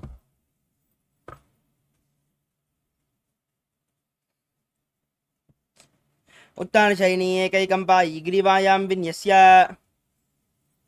Now roll onto the side. Rest on your elbow, gaze to your nose and feel in complete control in Ankushasana. उत्तानशयिता एकैकं पादं ग्रीवायां कुर्वन् इतरहस्तं कर्णमूले स्थापयेत् तस्यैव हस्तस्य कोर्बरो भूमौ निधाय. Next up is Yoga Nidrasana. Lay on your back and one by one, lift your feet behind your neck.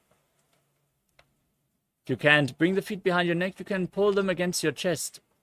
Open up your hip as you gaze to your nose and visualize Swamiji in your inner space.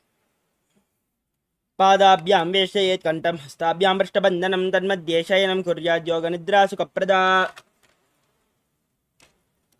Next up is Atma Ramasana.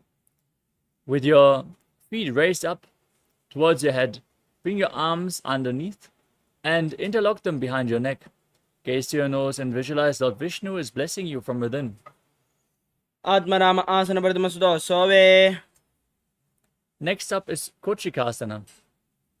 Now lay down on your back and pull your knees against your chest with the soles of the feet pointing up and your arms extended out to the sides at shoulder level. Now gaze to your nose and visualize Swamiji in your inner space as you perform the Mula Bandha.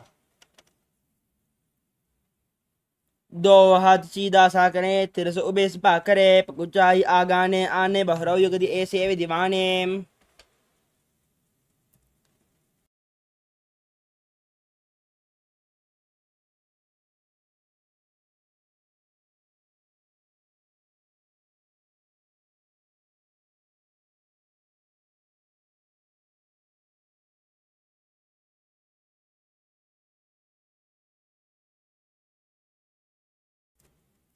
Next up is Jatara Parivritti.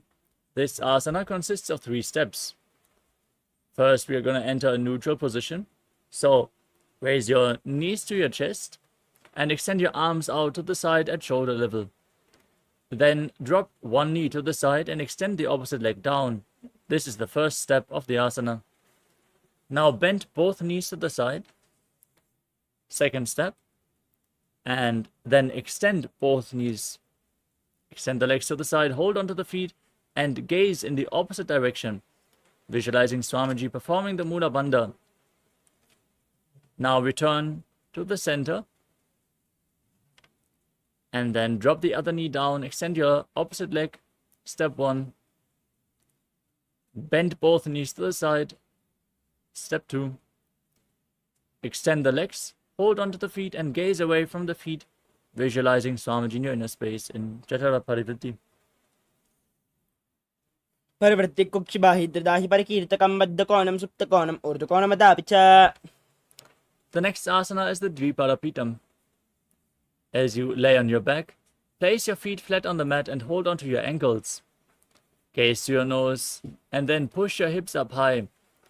As you visualize yourself as sturdy as a bridge, lock your throat in Jalandhara Bandha and perform Mocha Kumbhaka in Dviparapitam. प्रतिक्रियायुधं नन्द्वापि तत्सर्वबलप्रदं गर्भिणीनां दुर्बलामि इति गार्गी जगादनो.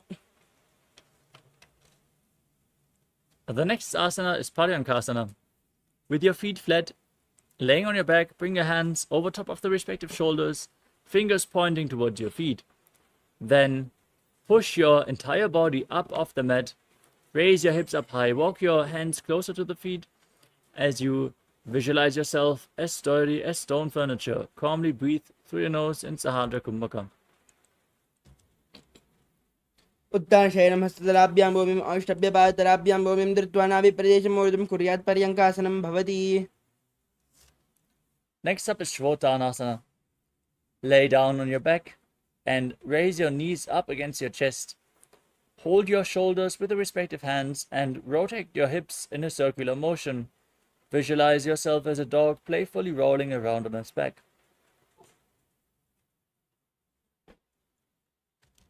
शववत्सरीरं संस्थाप्य जानुनी सम्मील्यनाभवान् ये हस्ताभ्यां कन्दरां बद्ध्वा भामयेच्छुत्थानं भवति. You move on to the Viparita Karani. As you lay on your back, keep your arms flat on the mat and raise your legs up high. Point your toes upwards and move your legs in a circular motion as you visualize Swamiji in your inner space. अथ विपरीतकर्णी मुद्रा भूतिले सुशिरौ दत्त्वा. Now stop the movement of your legs. Be sturdy as you visualize Swamiji in Viparita Karani too. करणी विपरीताख्या सर्वादिव्यादिनाशिनी नित्यम् अभ्यासयुक्तस्य जाडराग्निविवर्धनी. Next up is Langalasana. You can lower your legs, but then again kick your hips up, bring your feet over top of the head, toes down on the ground, interlock your fingers behind in Padasha Mudra and place your arms on the mat. Visualize yourself as a plow as you breathe in Mocha Kumbhaka. गृहवाकण्ठेन भूमिं विस्तम्भ पादाग्रद्वयम् ऊर्ध्वमुन्नयेत् नरकासनं भवति. The next asana is Shaita Paschimottanasana. As you maintain your feet over top of your head, now hold on to your feet with your hands. This is one of the 84 different asanas revealed directly by Lord Paramashiva himself. Internally, repeat the Mahavakya, Om Nithyananda Paramashivoham. उत्थानं शयित्वात् कुर्वीत शयितपश्चिमदानकम्. Next up is Supta Konasana. From the same posture, bring your hips above the shoulder level and open your legs wide. Visualize Swamiji in your inner space and breathe in Mudra Kumbhaka.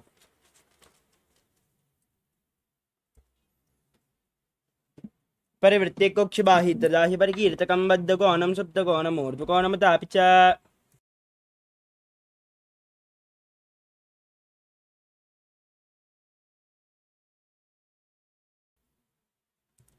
The next asana is Chakrasana. Now join your feet back above your head, hold onto your ankles, and then roll onto your back as you visualize yourself as a chakra, a wheel in Chakrasana. शवासनस्य द्वौ पादौ कुर्यान्मस्तकतः परौ विक्रमेण ततः शीघ्रम् एतत् सर्वस्य साधनं चक्रासने गुल्मप्लीहावतरोगादिनाशनम्.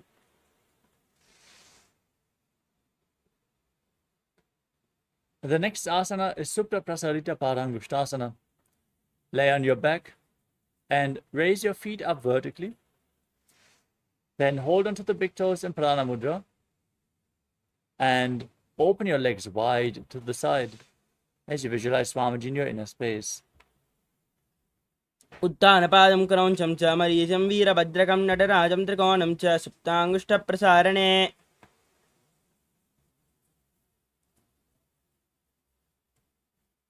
Now join your feet back together above your body. Keep holding onto the big toes. Visualize Swamiji in Supta Padangushtasana. उत्थानपादं क्रौञ्चं च मरीचं वीरभद्रकं नटराजं त्रिकोणं च सुप्ताङ्गुष्ठप्रसारणे. Next up is Matsyasana. From Supta Padangushtasana, now cross your legs into Padmasana. Lay on your back and bring your arms above the head, holding onto opposite elbows behind your neck. As you gaze to the tip of your nose and visualize Matsya, the fish avatar of Lord Vishnu. मुक्तपद्मासनं कृत्वा उत्थानशयनाच्चरे कोर्पराभ्यां शिरो वेत्स्य मत्स्यासनं तु रोगः. Next up is Parasharamasana. From the same posture, now place the backside of the right hand onto the left palm, palms facing up above your head. Gaze to your nose and visualize Lord Rama in your inner space. प्रथमकरे पद्मासन आचे सुदोषो वेभो परिपाचे. Next up is Sarvangasana. As you lay on your back with your legs in Padmasana, bring your hands to the lower back and kick your knees and hips up off the ground. Hold your lower back, elbows on the ground supporting your body. Lock your throat in Mocha Kumbhaka. Gaze to the nose and visualize Swamiji in your inner space. तदवक्षेत्रसंक्षेपात् सर्वाङ्गासनमुत्तमं यत्कृत्वा योगनमनो विद्याभिः पण्डितो यथा. Next up is Vrishikasana. Lay down on your back and place one foot onto the opposite thigh. As you pull the opposite knee against your chest, raise your arms up above your head and hook your fingers forward as you gaze up towards your third eye and visualize yourself as a scorpion in Vrishikasana. Now place the opposite foot onto the opposite thigh. Repeat Vrishikasana, the scorpion posture on the other side. The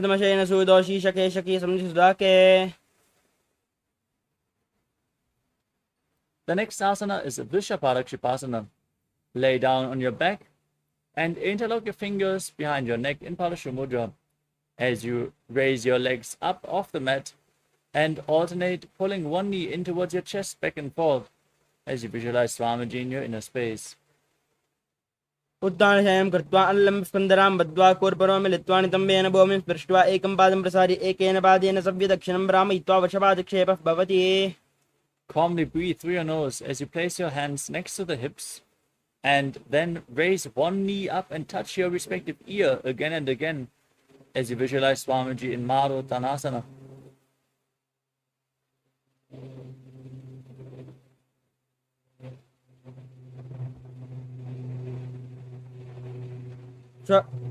श्रद्धासंस्थितिः कृत्वा ध्यानद्वयं पर्यायेन कर्णयोः संस्पृशेत् मरोत्थानं भवति. The next asana is Vrikasana. As you lay on your back, now place your feet flat and stand up and lay back down again and again as you visualize yourself as a wolf.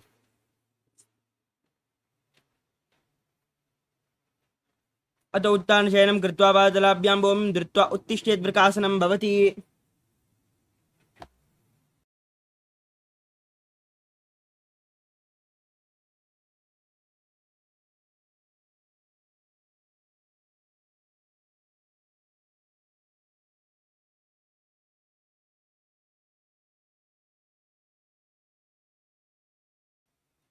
The next asana is Lutasana. As you lay down on your back, kick your legs over your head and roll over again and again as you visualize Swamiji in your inner space and finally end in a prone position on your stomach. अत उत्थानशयनं कृत्वा पादलाभ्यां भूमिं धृत्वा उत्तिष्ठेत् प्रकाशनं भवति. Next up is Sadatasana. As you lay on your stomach, keep your hands next to the shoulders, the toes pointing back. Contract your lips, make a whistling sound with your mouth as you inhale, visualizing yourself as a chariot, carrying warriors into a battle for Dharma on your chariot back in Sadatasana. उत्थानशयनं पादौ शिरौ लङ्गौ भूमौ स्थापयित्वा निब्जं भूयाति निब्जं शयनं पृष्ठं भूमौ निधाय. Next up is Dehalulanganasana. As you push your hands into the mat, raise your body up into a plank position, and then jump your feet in between the hands back and forth again and again as you visualize yourself go beyond body and mind in Dehalulanganasana.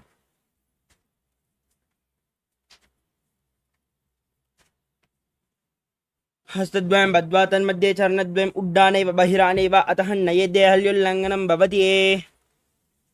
Now rise up and lean forward and down. Place your hands flat on the mat and start walking around on hands and feet as you visualize yourself as a wise 60-year-old elephant in Jatyasana.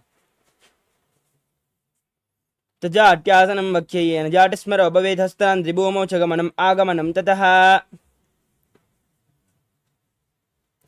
Next up is Lolitika Karana. Now stand with your heels together, toes pointing outwards and your knees bent. Raise your elbows and rotate your arms around your chest as you lean back and move your head in all directions.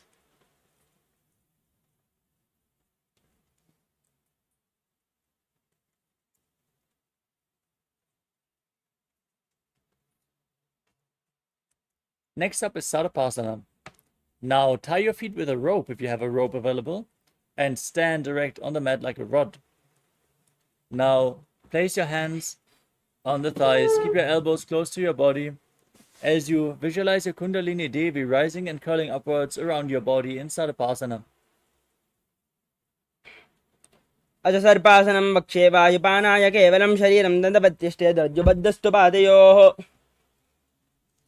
Next up is Ushtra Sadhanasana. As you lean forward and down, place your hands on the mat and hold onto your toes from the front. Step your toes on your fingers and rock around on the mat as you visualize yourself as a camel. मुष्टिकनिष्ठिकाप्रदेशेन भूमौ निधाय उपरिपादतले संस्थाप्य अश्वशरीरं चलनीयम् आश्वासनं भवति. Next up is Ashvasana. Maintain the same posture. Lean forward and down and hold onto the feet from the sides as you walk around on the mat, visualizing yourself as a horse. मुष्टिकनिष्ठिकाप्रदेशेन भूमौ निधाय उपरिपादतले संस्थाप्य अश्वशरीरं चलनीयम् आश्वासनं भवति. The next asana is Kapota Nitakasana. As you stand on the mat with your feet together, interlock your fingers behind your body and pull your hand down towards your calves, opening up your chest widely, leaning back and visualizing yourself as a soaring bird diving. पादतले भूमौ निधाय पृष्ठभागेन हस्तौ जङ्घापर्यन्तं नीत्वा कपोतनिटकं भवति. Next up is Tala Pushpaputam Karana. As you stand with the heels together, toes pointing outwards, your knees slightly bent, join your hands in Namaskara Mudra and bow down to one side, opening up the palms and raising the respective heel off the ground as you visualize yourself holding a bouquet of flowers and offering it to Paramashiva.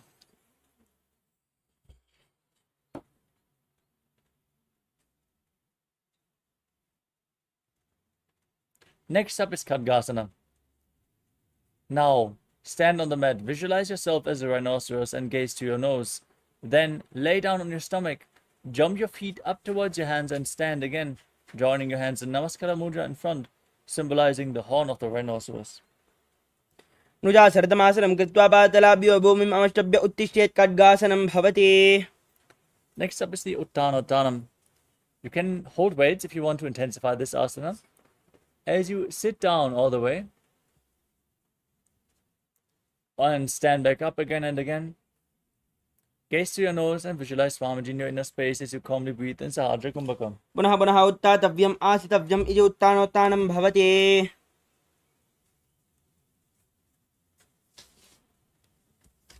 The next asana is Musalasana. Now raise your arms up above your head and jump repeatedly as you visualize yourself as a mace. सरलं स्थित्वा ऊर्ध्वं बाहु नयेत् वारं वारम् उड्डानं कुर्यात् नयेत् मुसलानं भवति. Next up is Uchirshakasana. Now hold on to one foot and pull it against your chest as you sit down and stand back up with the other leg, alternating on both sides. Gaze to your nose and visualize Swamiji in your inner space. हस्तद्वयेन धृत्वा तिष्ठेत्. Next up is Parshvadranukarana. Now stand with one foot pointing outwards and the knee bent as you raise the other heel against your chest and circle the leg with your arm, hand in a fist, as you place the other hand on the respective inner thigh with the fingers pointing inwards.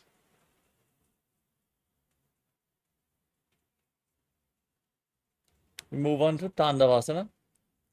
Now visualize yourself fiercely dancing as Lord Shiva as you extend your arms forward and one leg as well, sitting down and standing back up.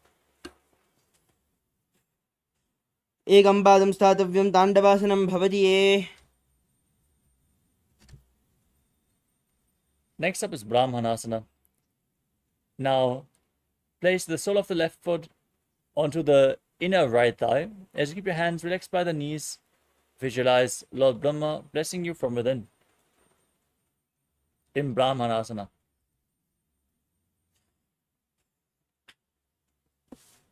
ब्राह्मणासनम् आवक्ष्येयत् कृत्वात् ब्राह्मणो भवेत्. Next up is Garudasana 3. Now bring the left leg over top of the right and hook the left toes behind the right calf. Bring the left arm below the right and join your hands in Namaskara Mudra as you visualize yourself as Lord Garuda. उत्तानकूर्मबीजं च संहस्गारुडमेव च वादायनं गोमुखं च भारद्वाजं त्रिविक्रमम्. Next up is Ekapadasana. Now raise the left foot onto the right thigh. Keep your hands relaxed by the side as you stand one-legged, visualizing Swamiji in Ekapadasana. उत्तानकूर्मबीजं च संहस्गारुडमेव च वातायनं गोमुखं च भारद्वाजं त्रिविक्रमम्.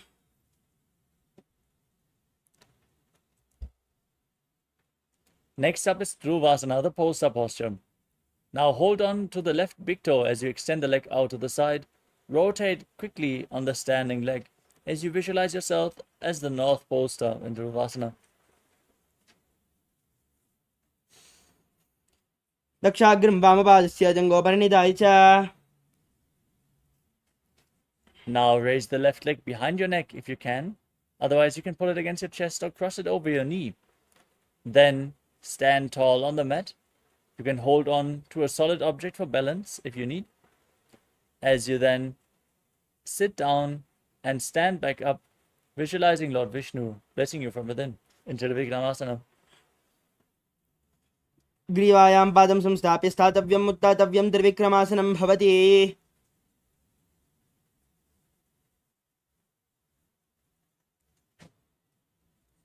Next up is Parshvajanukarana on the other side. Now pull the other knee against your chest and circle it with your arm, hand in a fist.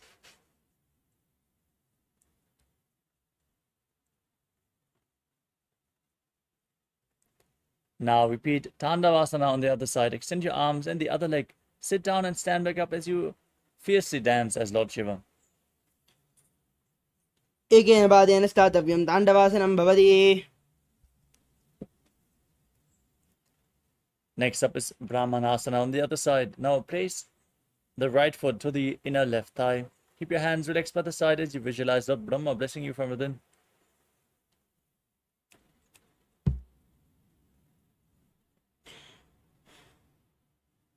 ब्राह्मणासनमावक्ष्येत् कृत्वात् ब्राह्मणो भवेत्. Next up is Garudasana 3. Now bring the right leg over top of the left knee. Hook the toes behind as you bring the right arm below the left. Join your hands in Namaskara Mudra and visualize yourself as Lord Garuda.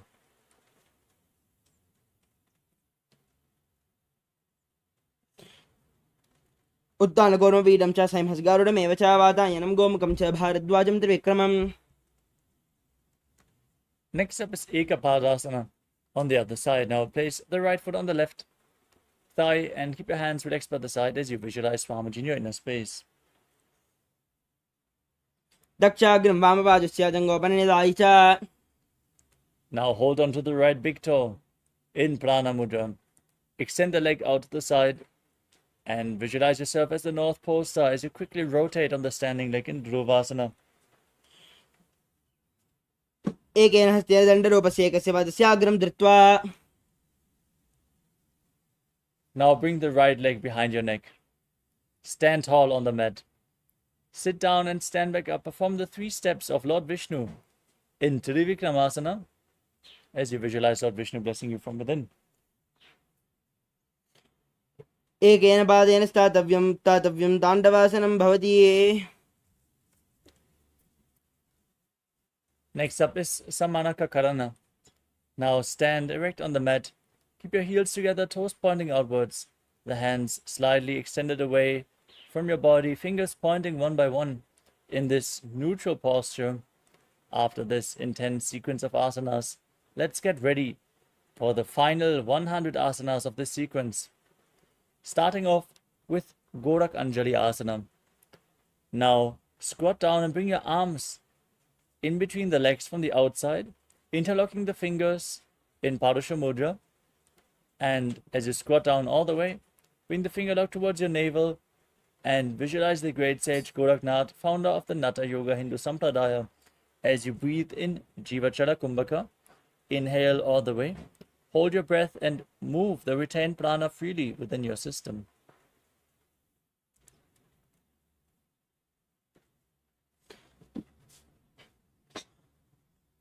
प्रथमहे वोहोय बाहुरेणि च उपनिहोवे. We move on to Kanchi Asana.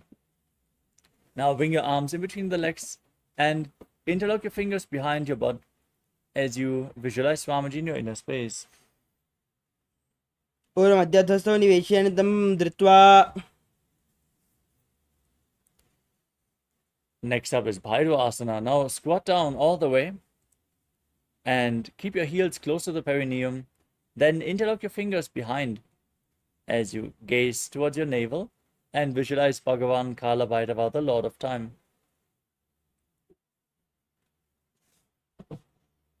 दो बगा गीता लिखी माहिली कौर मिलावे.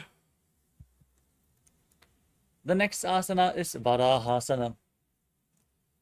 As you squat with your feet flat, bring your hands above and behind your head. Join your hands in Anjali Mudra.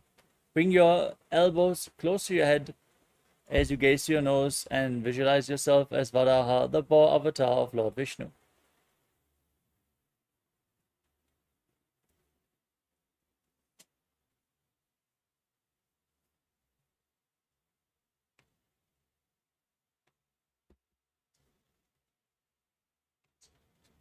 दो बगा गीता लिखी माहिली कौर मिलावे. We move on to Pripitasana. Now hold on to the big toes in Prana Mudra and raise your hips to the same level as your knees. as you visualize Swamiji in your inner space. तदुत्थान आसनानि पार्श्वद्वये सम्मिल्य स्थित्वा धम्मं जान प्रदेश आनीये. Next up is Bakasana.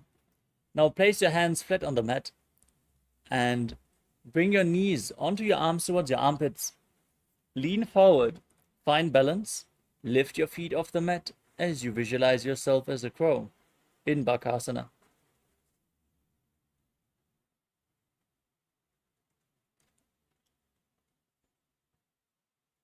तदुत्थान आसनानि पार्श्वद्वये सम्मिल्य स्थित्वा धम्मं जान प्रदेश आनीये.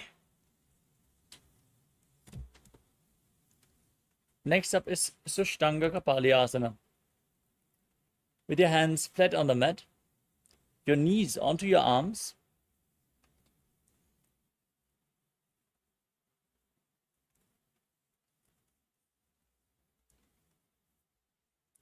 now lean forward and raise your hips up into a headstand posture. Then cross your legs into Padmasana.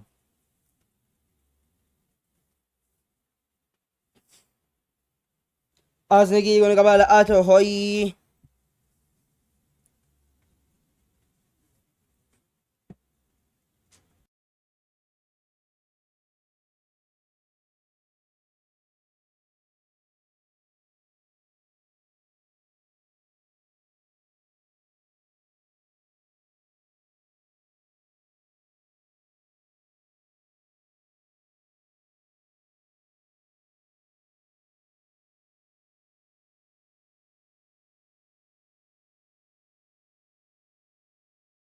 The next asana is Guptasana. Now sit in a kneeling posture.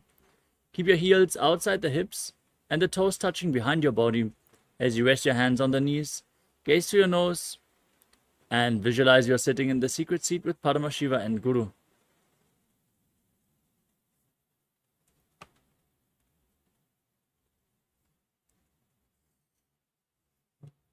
जानर्वोरन्ते पादौ कृत्वा पादौ च गोपयेत्.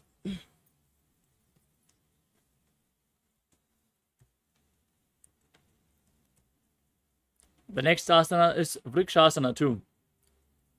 Now place your palms on the ground and raise your legs up into a handstand posture. You can lean against a wall or ask a partner to assist you in the performance of this asana. It should be performed by everyone to purify the 7 chakras. Now visualize yourself as a tree with deep roots growing into the ground.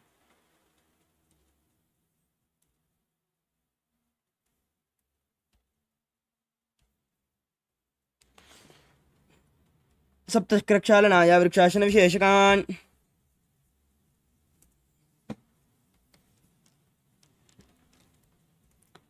The next asana is Shibo Asana.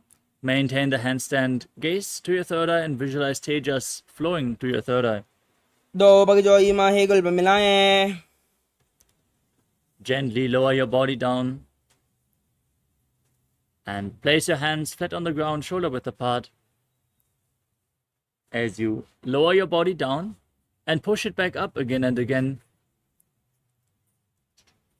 visualizing yourself as a fish in Matsyasana too. निब्जं शयनं कुर्परो पार्श्वभागायां मृड्वाकृत्ये.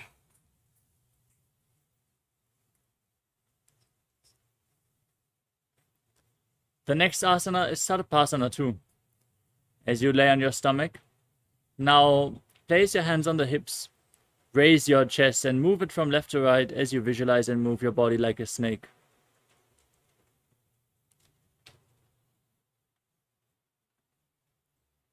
निब्जं शयनं कृत्वा हस्तौ संस्थाप्य. Now place your elbows on the ground in front of you.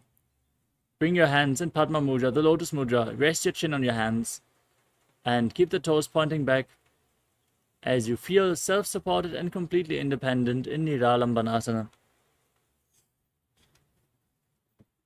कराभ्यां पङ्कजं कृत्वा तिष्ठेत् कुर्परया सुधीमुखमन्नमनुच्चाय्य निरालम्बनमासनम्.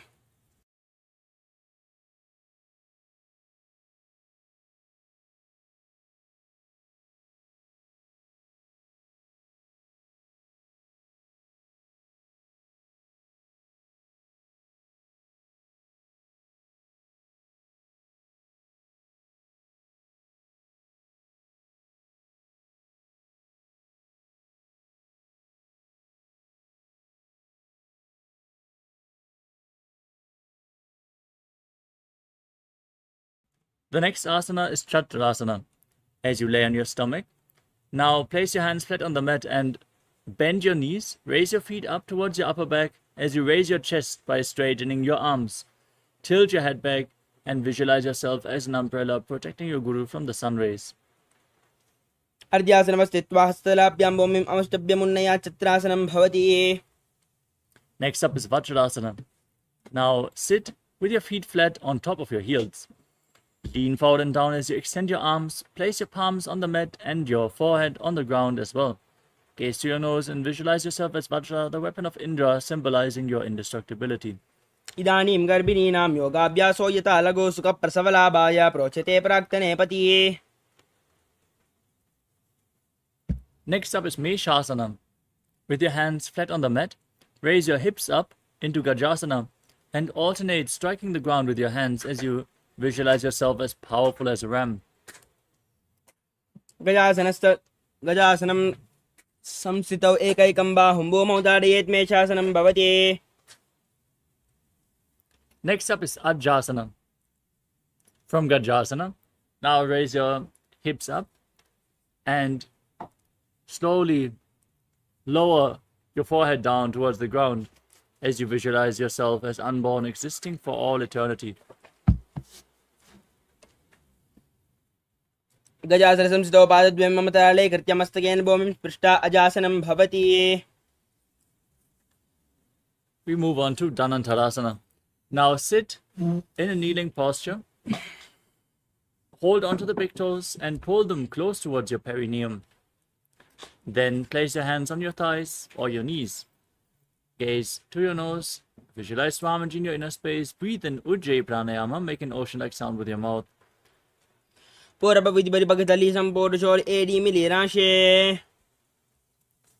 up is the Angamotanam. Now interlace your fingers in front and move your arms from left to right, up and down in all directions, giving massage to various different joints and muscles of your body. Then repeat the movement behind your back as well as you visualize Swamiji in your inner space. हस्तयोरङ्गुलिर्बद्ध्वा हस्तयोर्मध्यात् सर्वम् अङ्गमङ्गमं निक्षित्य तिष्ठेत् अङ्गमोत्तनम्. Next up is Garudasana form. As you sit in Vajrasana on your heels, turn your feet sideways so the toes are pointing outwards. Place your hands on the knees as you visualize yourself as Lord Garuda flying Lord Vishnu and Lakshmi on his back. जङ्गोरभ्यां दरां पीड्य स्थिरकयोद्विजानुनो जानुपरिकरद्वन्द्वा गरुडासनमुच्यते. Next up is Ananda Mandirasana. As you sit with your feet flat, the knees open wide, bring the front of your buttocks on the ground and hold on to your ankles.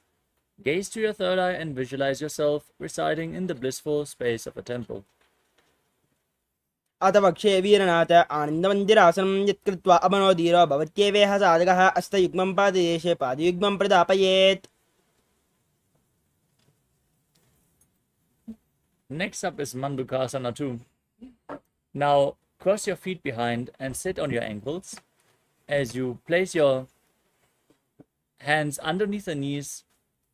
Press your tongue up against the palate of your mouth in Manduki Mudra and visualize yourself as a frog as you perform Uddiyana Bandha and Mula Bandha and Mandukasana 2.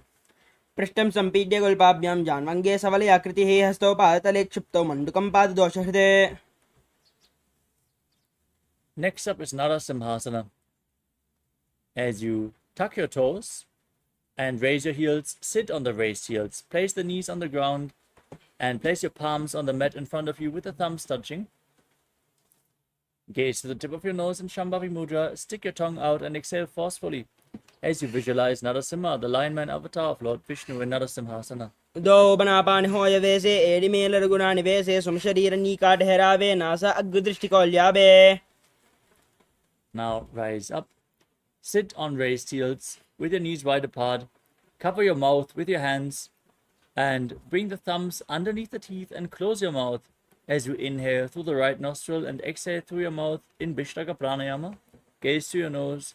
Visualize yourself as Devi, victorious over all your fears in Vishtakasana. दो बगंकी AD जोई गाड़ाफनम वामन पनि होई. The next asana is Makarasana. Now place the feet flat on the mat and sit on your heels. Keep the knees open wide, the toes pointing backwards. As you raise your elbows and bend them to bring your fingers towards your armpits, imitating as if you are a monkey stretching itself. Gaze to your third eye and visualize yourself as a playful monkey. दो पगदले संबुर आने तिनके पृष्ठि भूमि परिटाने मूलद्वार एड्यां पर लियावे मूढ़ा हाथ ऊंचा ठहरावे.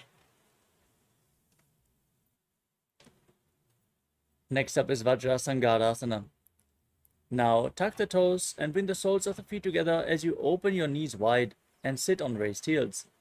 Now hold on to opposite elbows behind your back as you gaze to your nose and embody diamond-like strength for you and your Sangha, your spiritual community. प्रथम बना पाने हो या बेस दो वेरी गुड़ा निवेशे गोड़ा उबारा के थीरा आड़े वाई बसारे धीरा. Next up is Kanjanasana. As you cross the feet and sit on your heels, place your palms on the ground at the side of your body. Now gaze to your nose and visualize perfect health beyond any and all physical or mental ailments as you engage Uddiyana Bandha and Mula Bandha.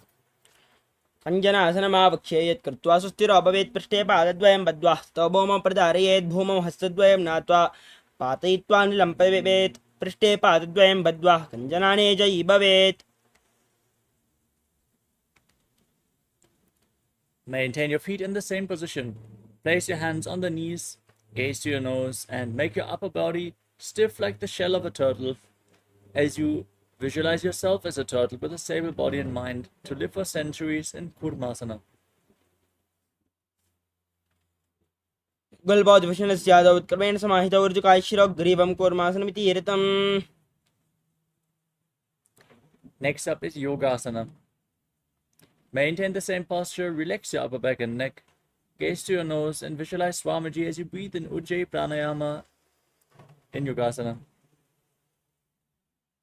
गोडां नियम्य गुल्पाभ्यं वित्क्रमेण समाहितः योगासनं भवेदेति इति योगविदो विदुः.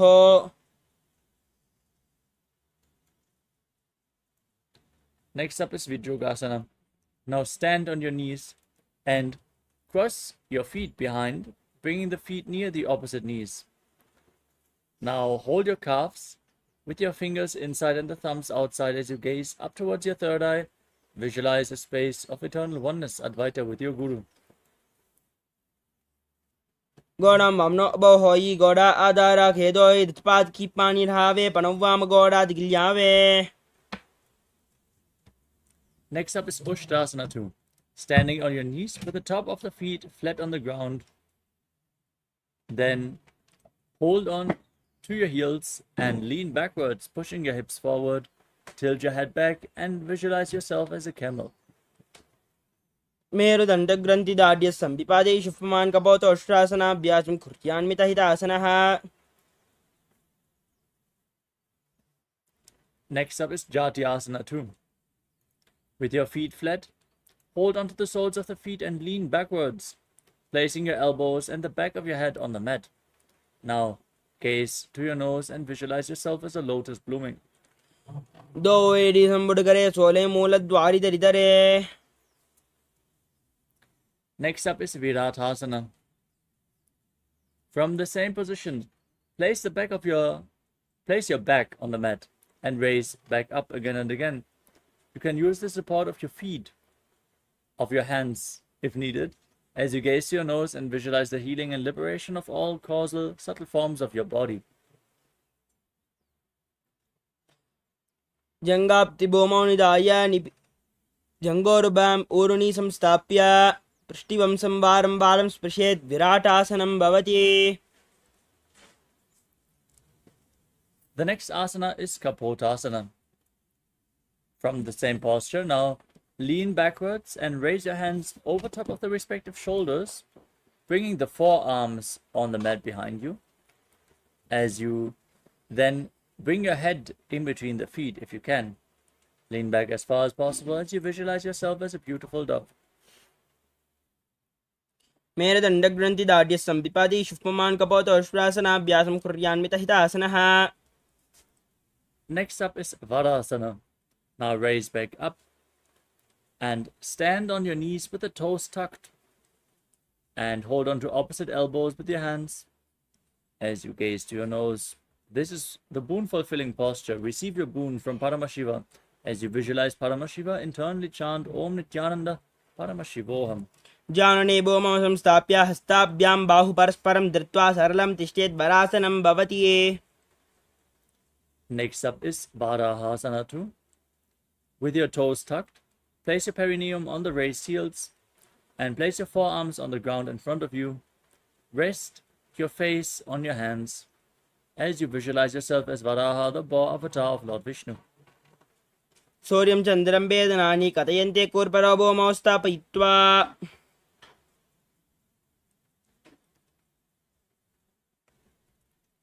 Next up is Mundasana.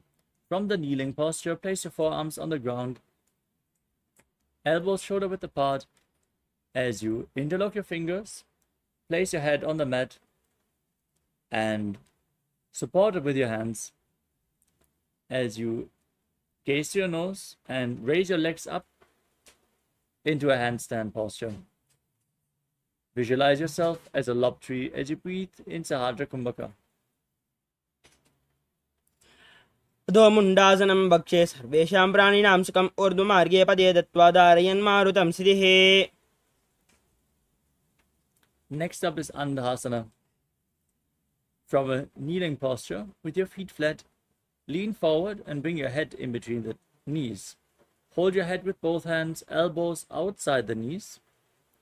As you gaze to your nose and inhale through the nose, exhale through your mouth in this asana, visualizing Swamiji in your inner space.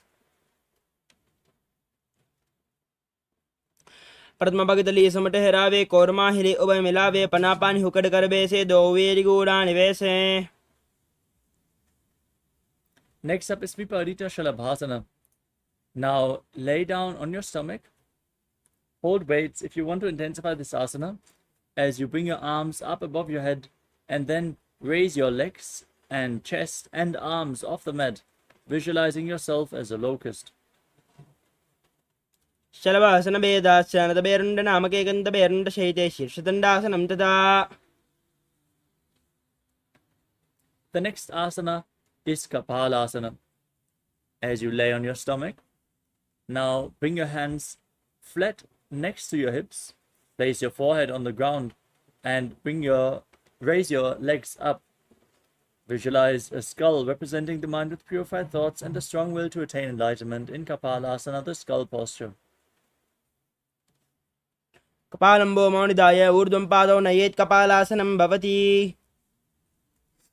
The next asana is Akasha Kapotasana. Now keep your arms flat on the mat and raise your hips up.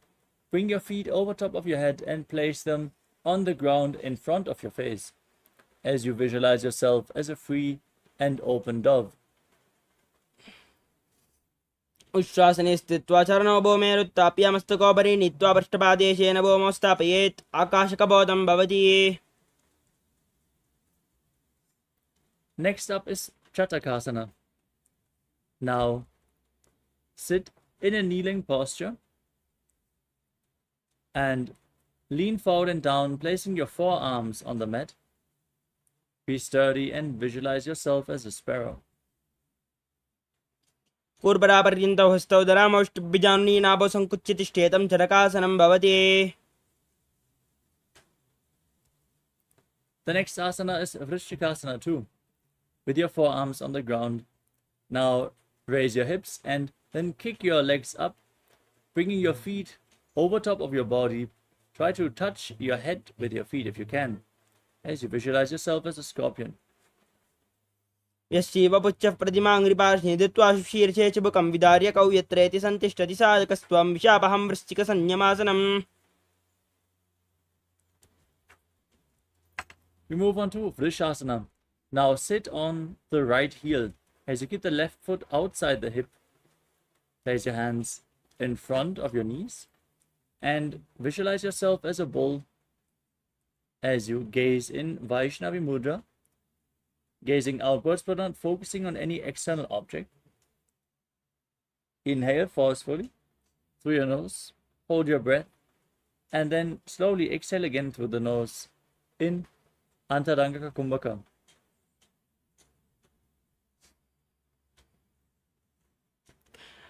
याम्यगुल्बे पादमूले वामभागे पदेतरं विपरीतं स्पृशेत् भूमिं प्रशासनमिदं भवेत्. Next up is Lolasana. With your hands flat on the mat, now raise your entire body off the ground, cross the toes of the left foot over the right, and balance on your arms as you visualize Swamiji in your inner space. लोलासनं सदा कुर्यात् वायुलोलापघातनात्.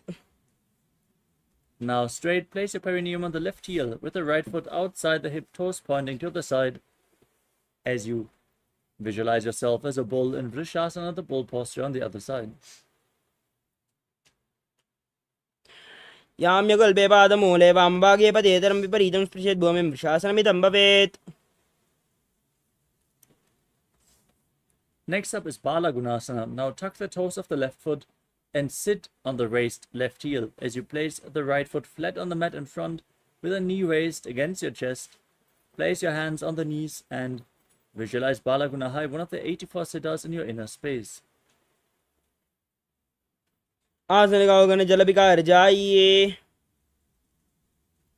Now raise up. Then squat down and bring your arms in between the legs. Hold onto your ankles from the outside as you visualize yourself as the entire planet in Grahasana. पादतले भूमौ संस्थाप्य हस्ताभ्यां जानुनी कोर्परौ स्थापयित्वा गुल्पप्रदेशो धृत्वा तिष्ठेत् ग्रहासनं भवति. Now tuck the toes of the right foot, sit on the raised right heel, bring the left foot flat with a knee raised against the chest as you repeat Bala Gunasana on the other side.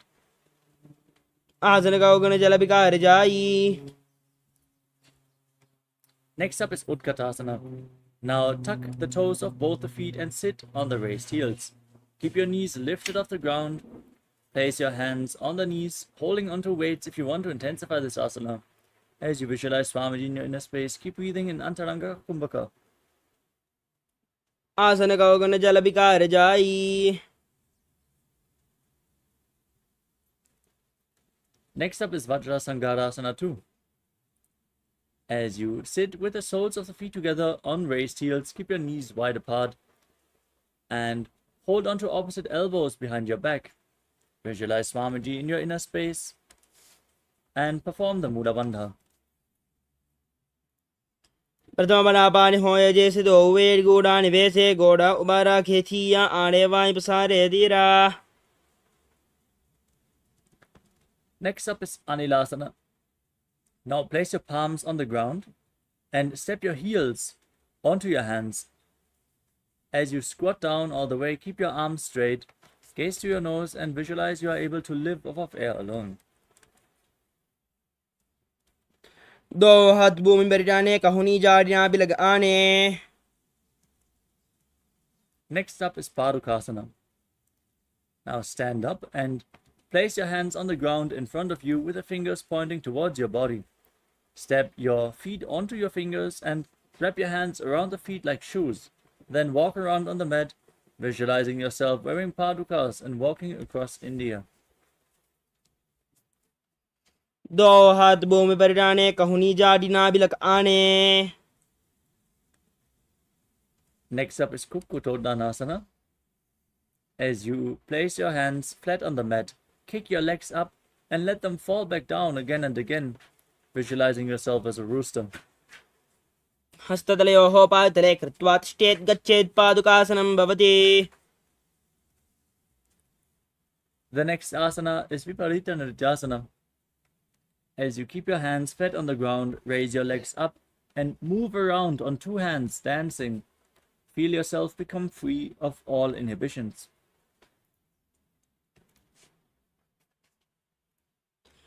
हस्ततलयोः पादतले कृत्वा तिष्ठेत् गच्छेत्.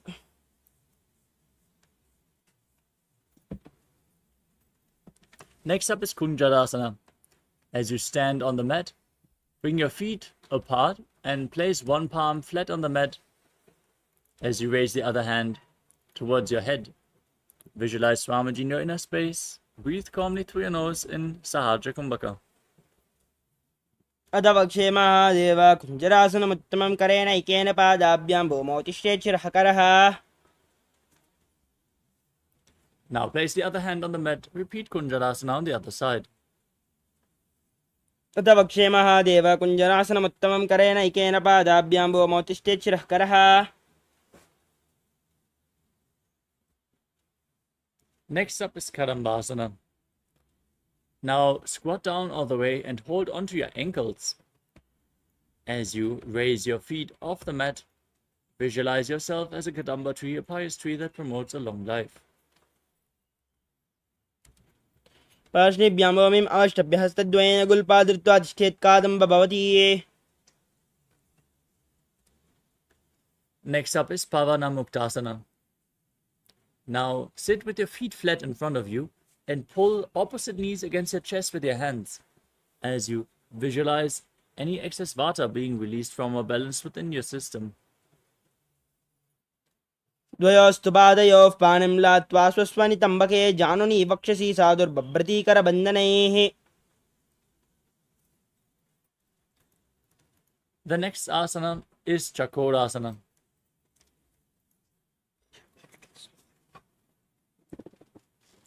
Now raise your leg behind your neck and place your hands on the ground beside you. Extend the opposite leg forward and lift your entire body off the ground as you gaze up towards your third eye and visualize yourself as a powerful source of energy. पूर्वदानं च दुष्पादं पीडं वज्रासनं तथा चकोरक्रौञ्च शलभभुजङ्गम् अपि वृश्चिकम्.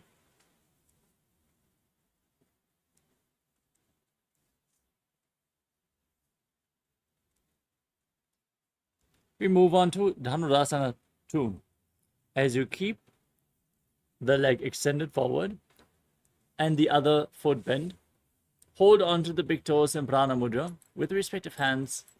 As you pull the other foot towards your ear, visualize yourself as a bow. पादाङ्गुष्ठौ तु पाणिभ्यां गृहीत्वा श्रवणावधि धनुराकर्षकाकृष्टं धनुरासनमीरितम्.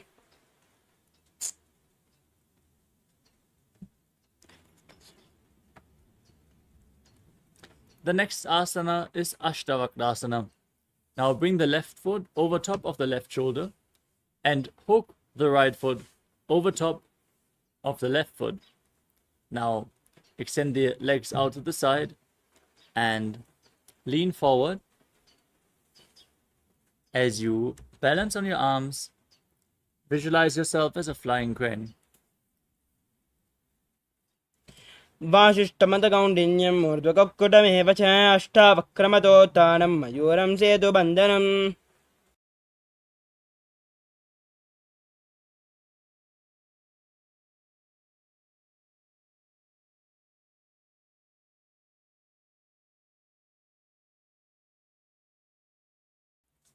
The next asana is Pranasana. Now place the right foot onto the left thigh and place the left foot flat on the ground, raising the left knee. Bring your shoulder underneath the raised knee and press the right knee down towards the mat. Gaze up towards your third eye and visualize you are immortal and able to exist solely from prana. एतत् प्रभेदं वक्ष्यामि करोति यस्य चामरः एकपादमुरो बद्ध्वा स्कन्देऽन्यपादरक्षणम्.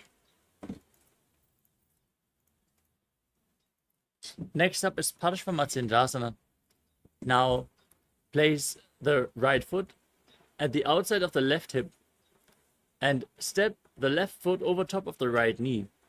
Twist your right elbow outside of the raised knee. Bring your arm below and hold on to your hands behind your back. As you twist your body, gaze up towards the third eye in Shambhavi Mudra. Visualize Sage Matsindana, the master of Hatha Yoga. Breathe calmly through your nose in Sahadra Kumbhaka and perform the Mula Bandha in Parshvamatsindrasana. वामोरमूलार्पितदक्षपादो जान्वोर्बहिर्वेष्टितदक्षदोष्णा प्रघर्य तिष्ठेत् परिवर्तिताङ्गः श्रीमत्स्यनाथोदितमासनं स्यात्. Now repeat Chakrasana on the other side. Now lift the other leg behind your neck. Extend the opposite leg forward. Lift your body off the mat as you gaze to your third eye and visualize yourself as a powerful source of energy. पूर्वतां चतुष्पादं पीतं वज्रासनं तथा चकोरक्रौञ्च शलभभुजङ्गम् अपि वृश्चिकम्. Now repeat Dhanurasana 2. Hold on to the big toes and pull the other foot towards your ear as you visualize yourself as a bow. Calmly breathe through your nose in Sahadra Kumbhaka. पादाङ्गुष्ठौ दुबाणिभ्यां गृहीत्वा शरणावधि धनुराकर्षकाकृष्टं धनुरासनमीरितम्. Now repeat Ashtavakrasana on the other side. Bring the right foot over top of the respective shoulder. Hook the left foot over top of the right and extend your legs out to the side. Lean forward, find balance. Lift your body off the mat as you visualize yourself as a flying crane.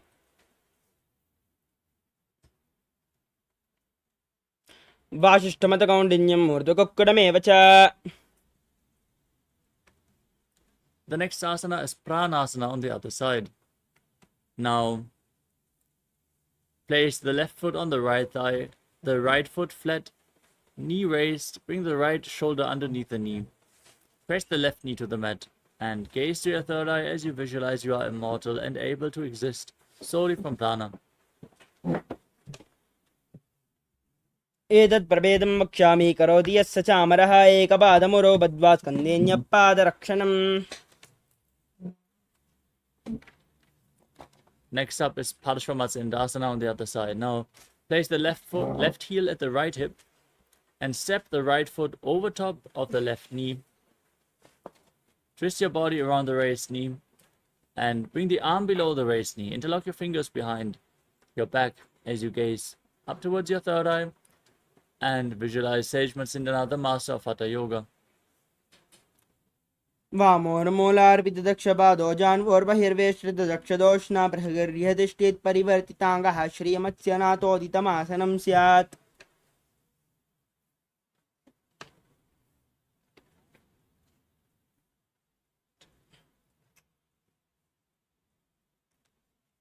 The next asana is Ardha Paschimottanasana. Now, place your left heel against the perineum and lean forward and down, keeping the right leg extended. As you hold onto the front foot, bring your head towards the knee, visualize Swamiji in your inner space and perform the Jivachala Kumbhaka. Retain your prana and move it freely within your system by the force of your will, as revealed by Lord Shiva. एकं पादं प्रसारे एकं पादस्य पार्श्विनाश्विनी. Next up is Kramchasana. Now bring the left foot outside the hip and hold on to the right foot. Extend it up in front of your face as you hold on to the front foot. Visualize yourself as a crane in Kramchasana. वासिष्ठमतकौण्डिन्यं मूर्धकुक्कुटमेव च अष्टावक्रमतोत्थानं मयूरं सेतुबन्धनम्. Now repeat Ardha Paschimottanasana on the other side. Press the other heel against the perineum. Lean forward and down. Perform Jivachala Kumbhaka as you visualize Swamiji in your inner space. एकं पादं प्रसारे एकं पादस्य पार्श्विनाश्विनी. Now repeat Kramchasana on the other side. Bring the right foot outside the hip, the top of the right foot on the mat. Hold on to the left and extend it up in front of your face. Keep your knees straight. Visualize yourself as a crane. वासिष्ठमतकौण्डिन्यं मूर्धकुक्कुटमेव च अष्टावक्रमतोत्थानं मयूरं सेतुबन्धनम्. The next asana is Svastikasana. Now, sit in a cross-legged posture with your feet in between the thighs and calves. Gaze to your nose and embody peace, well-being, good fortune, and prosperity as you visualize a swastika in your inner space. जानुर्वोरन्तरे सम्यक् कृत्वा पातले उभयर्जुकाय समासीनं स्वस्तिकं तत्प्रचक्षते.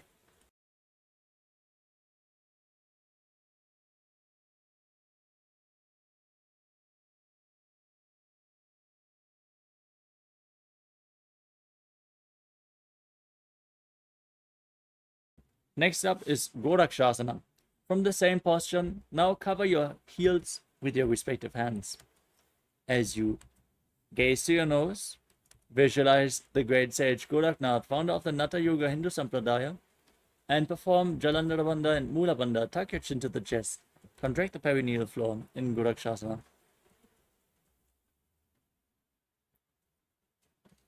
जानर्वोरन्तरे पादौ उत्तानो व्यक्तसंस्थौ गुल्पौ च आच्छाद्यहस्ताभ्याम् उत्तानाभ्यां प्रयत्नतः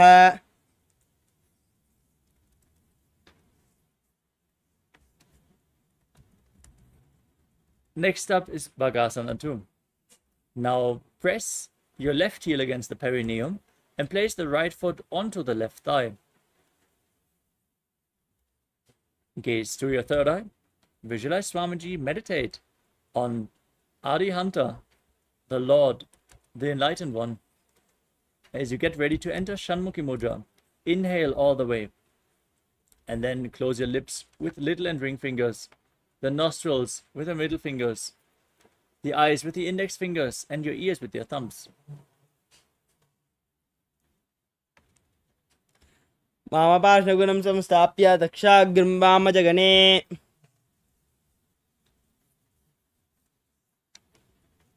Dominic, I'm going to project.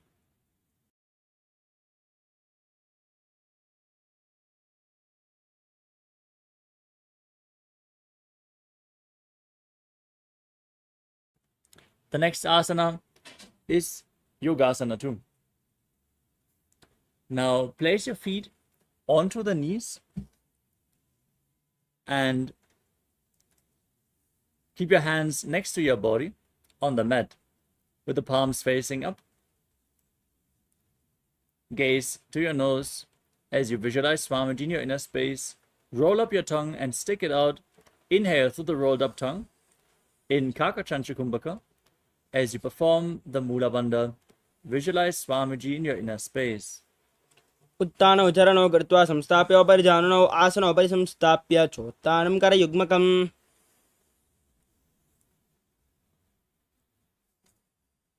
Next up is Urdhva Kukutasana. Now rotate your hands at the side. Press your palms into the mat and lift your body up as you sit in Padmasana, visualizing yourself as a rooster. वासिष्ठमदकौण्डिन्यं मूर्धकुक्कुडमेव च अष्टावक्रमतोत्तानं मयोरं सेतुबन्धनम्. Now bring your hands in between the legs and place your palms flat on the mat. As you remain seated on the ground, don't lift your body up. Gaze to your nose and visualize Swamiji in your inner space in Siddha Haratali Asana. प्रथम पद्मासन गोकरे हस्तदो वो गोडासन दिदेरे उभय हते लेबो देरी राके पोचा गोडासन दिदाखे. Next up is Hamsasana. Now push your hands into the mat, lift your body up, and gaze to your nose as you visualize yourself as an elegant swan.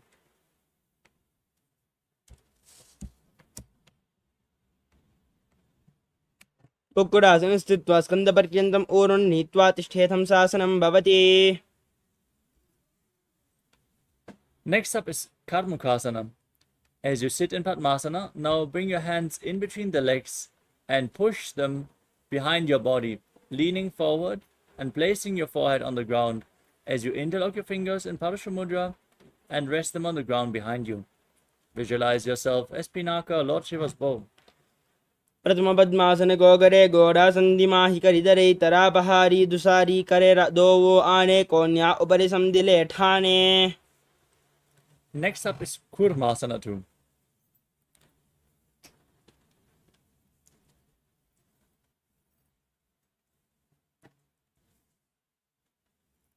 As you sit in Padmasana, now bring your hands in between the legs, bend your elbows to hold onto the respective shoulders, and visualize yourself as a turtle with a stable body and mind to live for centuries. बामी जंगबर दक्षिण पावा दहिनी जंगबर बामिल्यावे.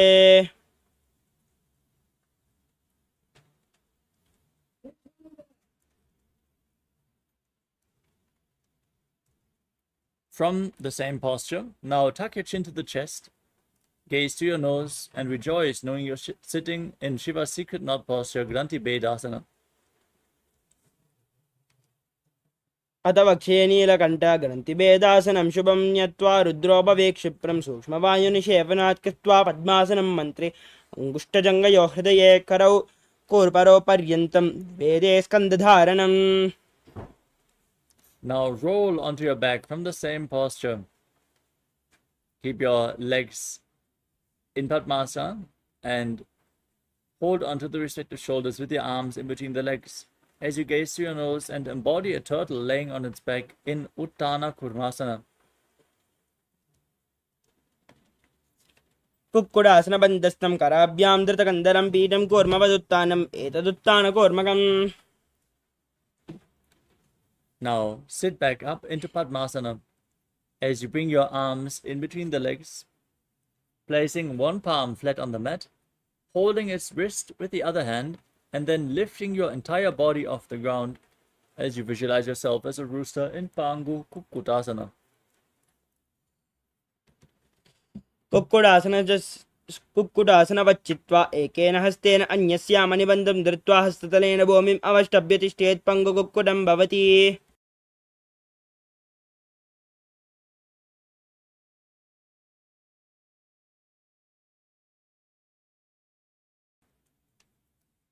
Now repeat Pangu Kukkutasana on the other side. Place the other hand on the mat, lift your body up. Visualize yourself as a rooster. कुक्कुडासनवच्चित्वा एकेन हस्तेन अन्यस्यामनिबन्धं धृत्वा हस्ततलेन भूमिम् अवष्टभ्य तिष्ठेत् पङ्गुकुक्कुटं भवति. Now as you sit in Padmasana, place your elbows on your toes. Interlock your fingers in Padusha Mudra and rest your chin on your hands, pressing your thumbs against your throat as you visualize you have gone beyond all greed and covetous in Gridasana. Don't forget to breathe in Kakachantra Kumbhaka and perform the Mula Bandha as you do so. जानोर्वोरन्तरे पादौ तानो व्यक्तसंस्थौ गोपीश्चाद्या हस्ताभ्यां तानाभ्यां प्रयत्नतः कण्ठसङ्कोचनं कृत्वा नासाग्रमवलोकयेत् घोरक्षासनमित्याह योगीनां सिद्धिकारणम्. Next up is Padmasana 3. As you sit in Padmasana, place the backside of one palm onto the other hand, palms facing up in your lap. Engage all three bandhas as you gaze to your nose and visualize Swamiji in your inner space. Internally chant Om Nithyananda Paramashivoham. उत्तानौ चरणौ विधाय विधिवत् शक्तिस्थितौ योगिरात्. Next up is Padmasana 4. Now place your hands on the respective knees. Gaze to your nose and visualize Paramashiva in your inner space. Engage the Mula Bandha and internally chant Om Nithyananda Paramashivoham. एतत् पद्मासनं कुर्यात् प्राणवायुप्रसिद्धये शुभासनं सदा ध्यायेत् पूरयित्वा पुनः पुनः ऊर्मूले वामपादं पुनस्तद्दक्षिणं पदं वामो हस्तापयित्वा च पद्मासनमिति स्मृतम्. Next up is Karmukasana 2. Now, as you maintain Padmasana, keep one hand on the respective knee and hook the other hand around the respective big toe in Prana Mudra with index and middle fingers. As you rotate the big toe round and round, visualize yourself as Lord Shiva's bow and then repeat the movement on the other side. Rotate the other big toe as well. अदान्यासनमावक्ष्य योगपूरकरक्षणात् कृत्वा पद्मासनं पाद अङ्गुष्ठजङ्घयो स्थितम्.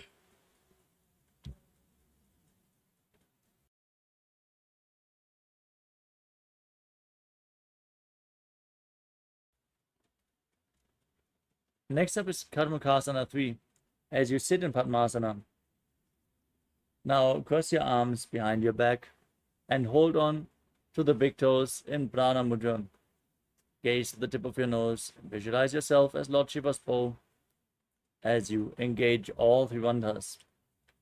Mahamudra Bandha.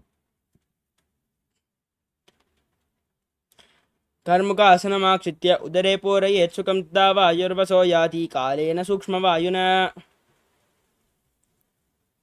Next up is Dridhasana. Maintain the same posture.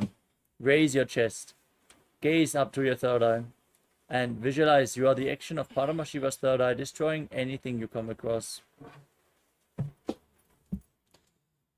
औरभ्यामुपरिस्थाप्य पादयुग्मं प्रयत्नतः दक्षिणं सव्यदेशे च सव्यं दक्षिणदेशके करद्वयं पृष्ठदेशे परिवर्त्य प्रयत्नतः पादाङ्गुष्ठं युगं सम्यक् कराभ्यां सन्निगृह्य च.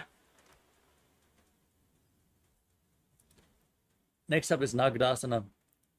With your legs in Padmasana, the arms crossed behind, roll onto your back. Hold onto the big toes if you can, otherwise lay on overlapped arms. As you gaze to your nose and visualize yourself as a snake, calmly breathing in Sahadra Kumbhaka in Nagradasana. प्रथम पद्मासन कोटाने दो हाथ पाचाने आने पाद अंगोटा पकड़े आने सोवै कहुन्या कुल्या पानी गोड़ा जंग अग्र को दाशे मस्तंग स्वमसूदो राशे नासा अग्र दृष्टि को धरे आसन अग्र इसी विध करे नासा रोग जुना राहे विशाली पिनस जोया. Now free your arms and legs. Pull your knees up against your chest. Encircle your knees with your arms. Hold them close to your chest. As you bring your chin to the knee, squeeze your body into a ball in Kandukasana. वेत्रासने स्थित्वा स्तपादान् निष्कुष्य. Now place your feet flat on the mat. Interlock your fingers behind your neck. Gaze to your nose. Visualize Swamiji. Breathe calmly through your nose in Sahadra Kumbhaka in Urdhva Pavanasana. प्रथमसोदो सैन करावे गोड़ा उबाराशे मिलावे गुल्पमाहिला अंगुष्ट दो ई करे एक समेल रसोये उभय हस्त कांकसी करे सोले मस्तक नीचे दरे नासा अग्रदृष्टि ठहरावे याते नाडी सरलता पावे. Next up is Malakata Pitasana. Now place your upturned palms underneath the heels. Step your heels onto your hands as you push your hips up and lock your throat. Breathe in Murcha Kumbhaka. Visualize yourself as a powerful alpha ape in Malakata Pitasana. उत्तान शयनं पादतले उत्तान हस्तयोः स्थापयेत् पृष्ठभागमुत्रमय्येत् मर्कटपीठं भवति. Next up is Uttana Shikipitakasana. As you lay on your back, raise your hips and bring your hands to the lower back. Your body weight should rest on your elbows. As you extend your legs, point the toes and gaze to your nose. Visualize Swamiji in your inner space. जङ्गोरुबलहीनश्चेत् उत्तानशिखिपीडकम् अप्रमत्तः प्रकुर्वीत भुक्तेः प्राग्विजितेन्द्रियः. Now raise your hips and legs up high. Place your arms flat on the mat for support as you visualize yourself blissfully traversing Naraka Loka unscathed in Narakasana. ग्रीवाकण्ठेन भूमिं विस्तम्भ पादाग्रद्वयम् ऊर्ध्वमुत्रयेत् नरकासनं भवति. Now bring your hands to the lower back. Maintain your legs straight and lower and anchor them as you visualize yourself as a boat crossing the ocean of samsara in Tiryannaukasana. नौकावत् स्थित्वा ऊर्ध्वं पादाग्रद्वयम् आं नयेत् तिर्यन्नौकासनं भवति. Now bring your legs back straight, place your arms on the mat, and be sturdy like a flagpole as you visualize yourself as the Kailasa flag respected across all nations. तिर्यन्नौकावत् ग्रीवापृष्ठकोर्परैः भूमिम् अवष्टभ्य मस्तकलाकेशेन पादाग्रद्वयम् ऊर्ध्वनयेद्वजासनं भवति. Now lower your body down. On your back, keep your hands by the side of your hips, the palms facing up. Relax completely from any external or internal movements. Perform the Shakti Chalan Mudra. Intensely pull the Kundalini Shakti up from the Muladhara to the Sahasrara Chakra. Relax. Visualize your body is dead and Swamiji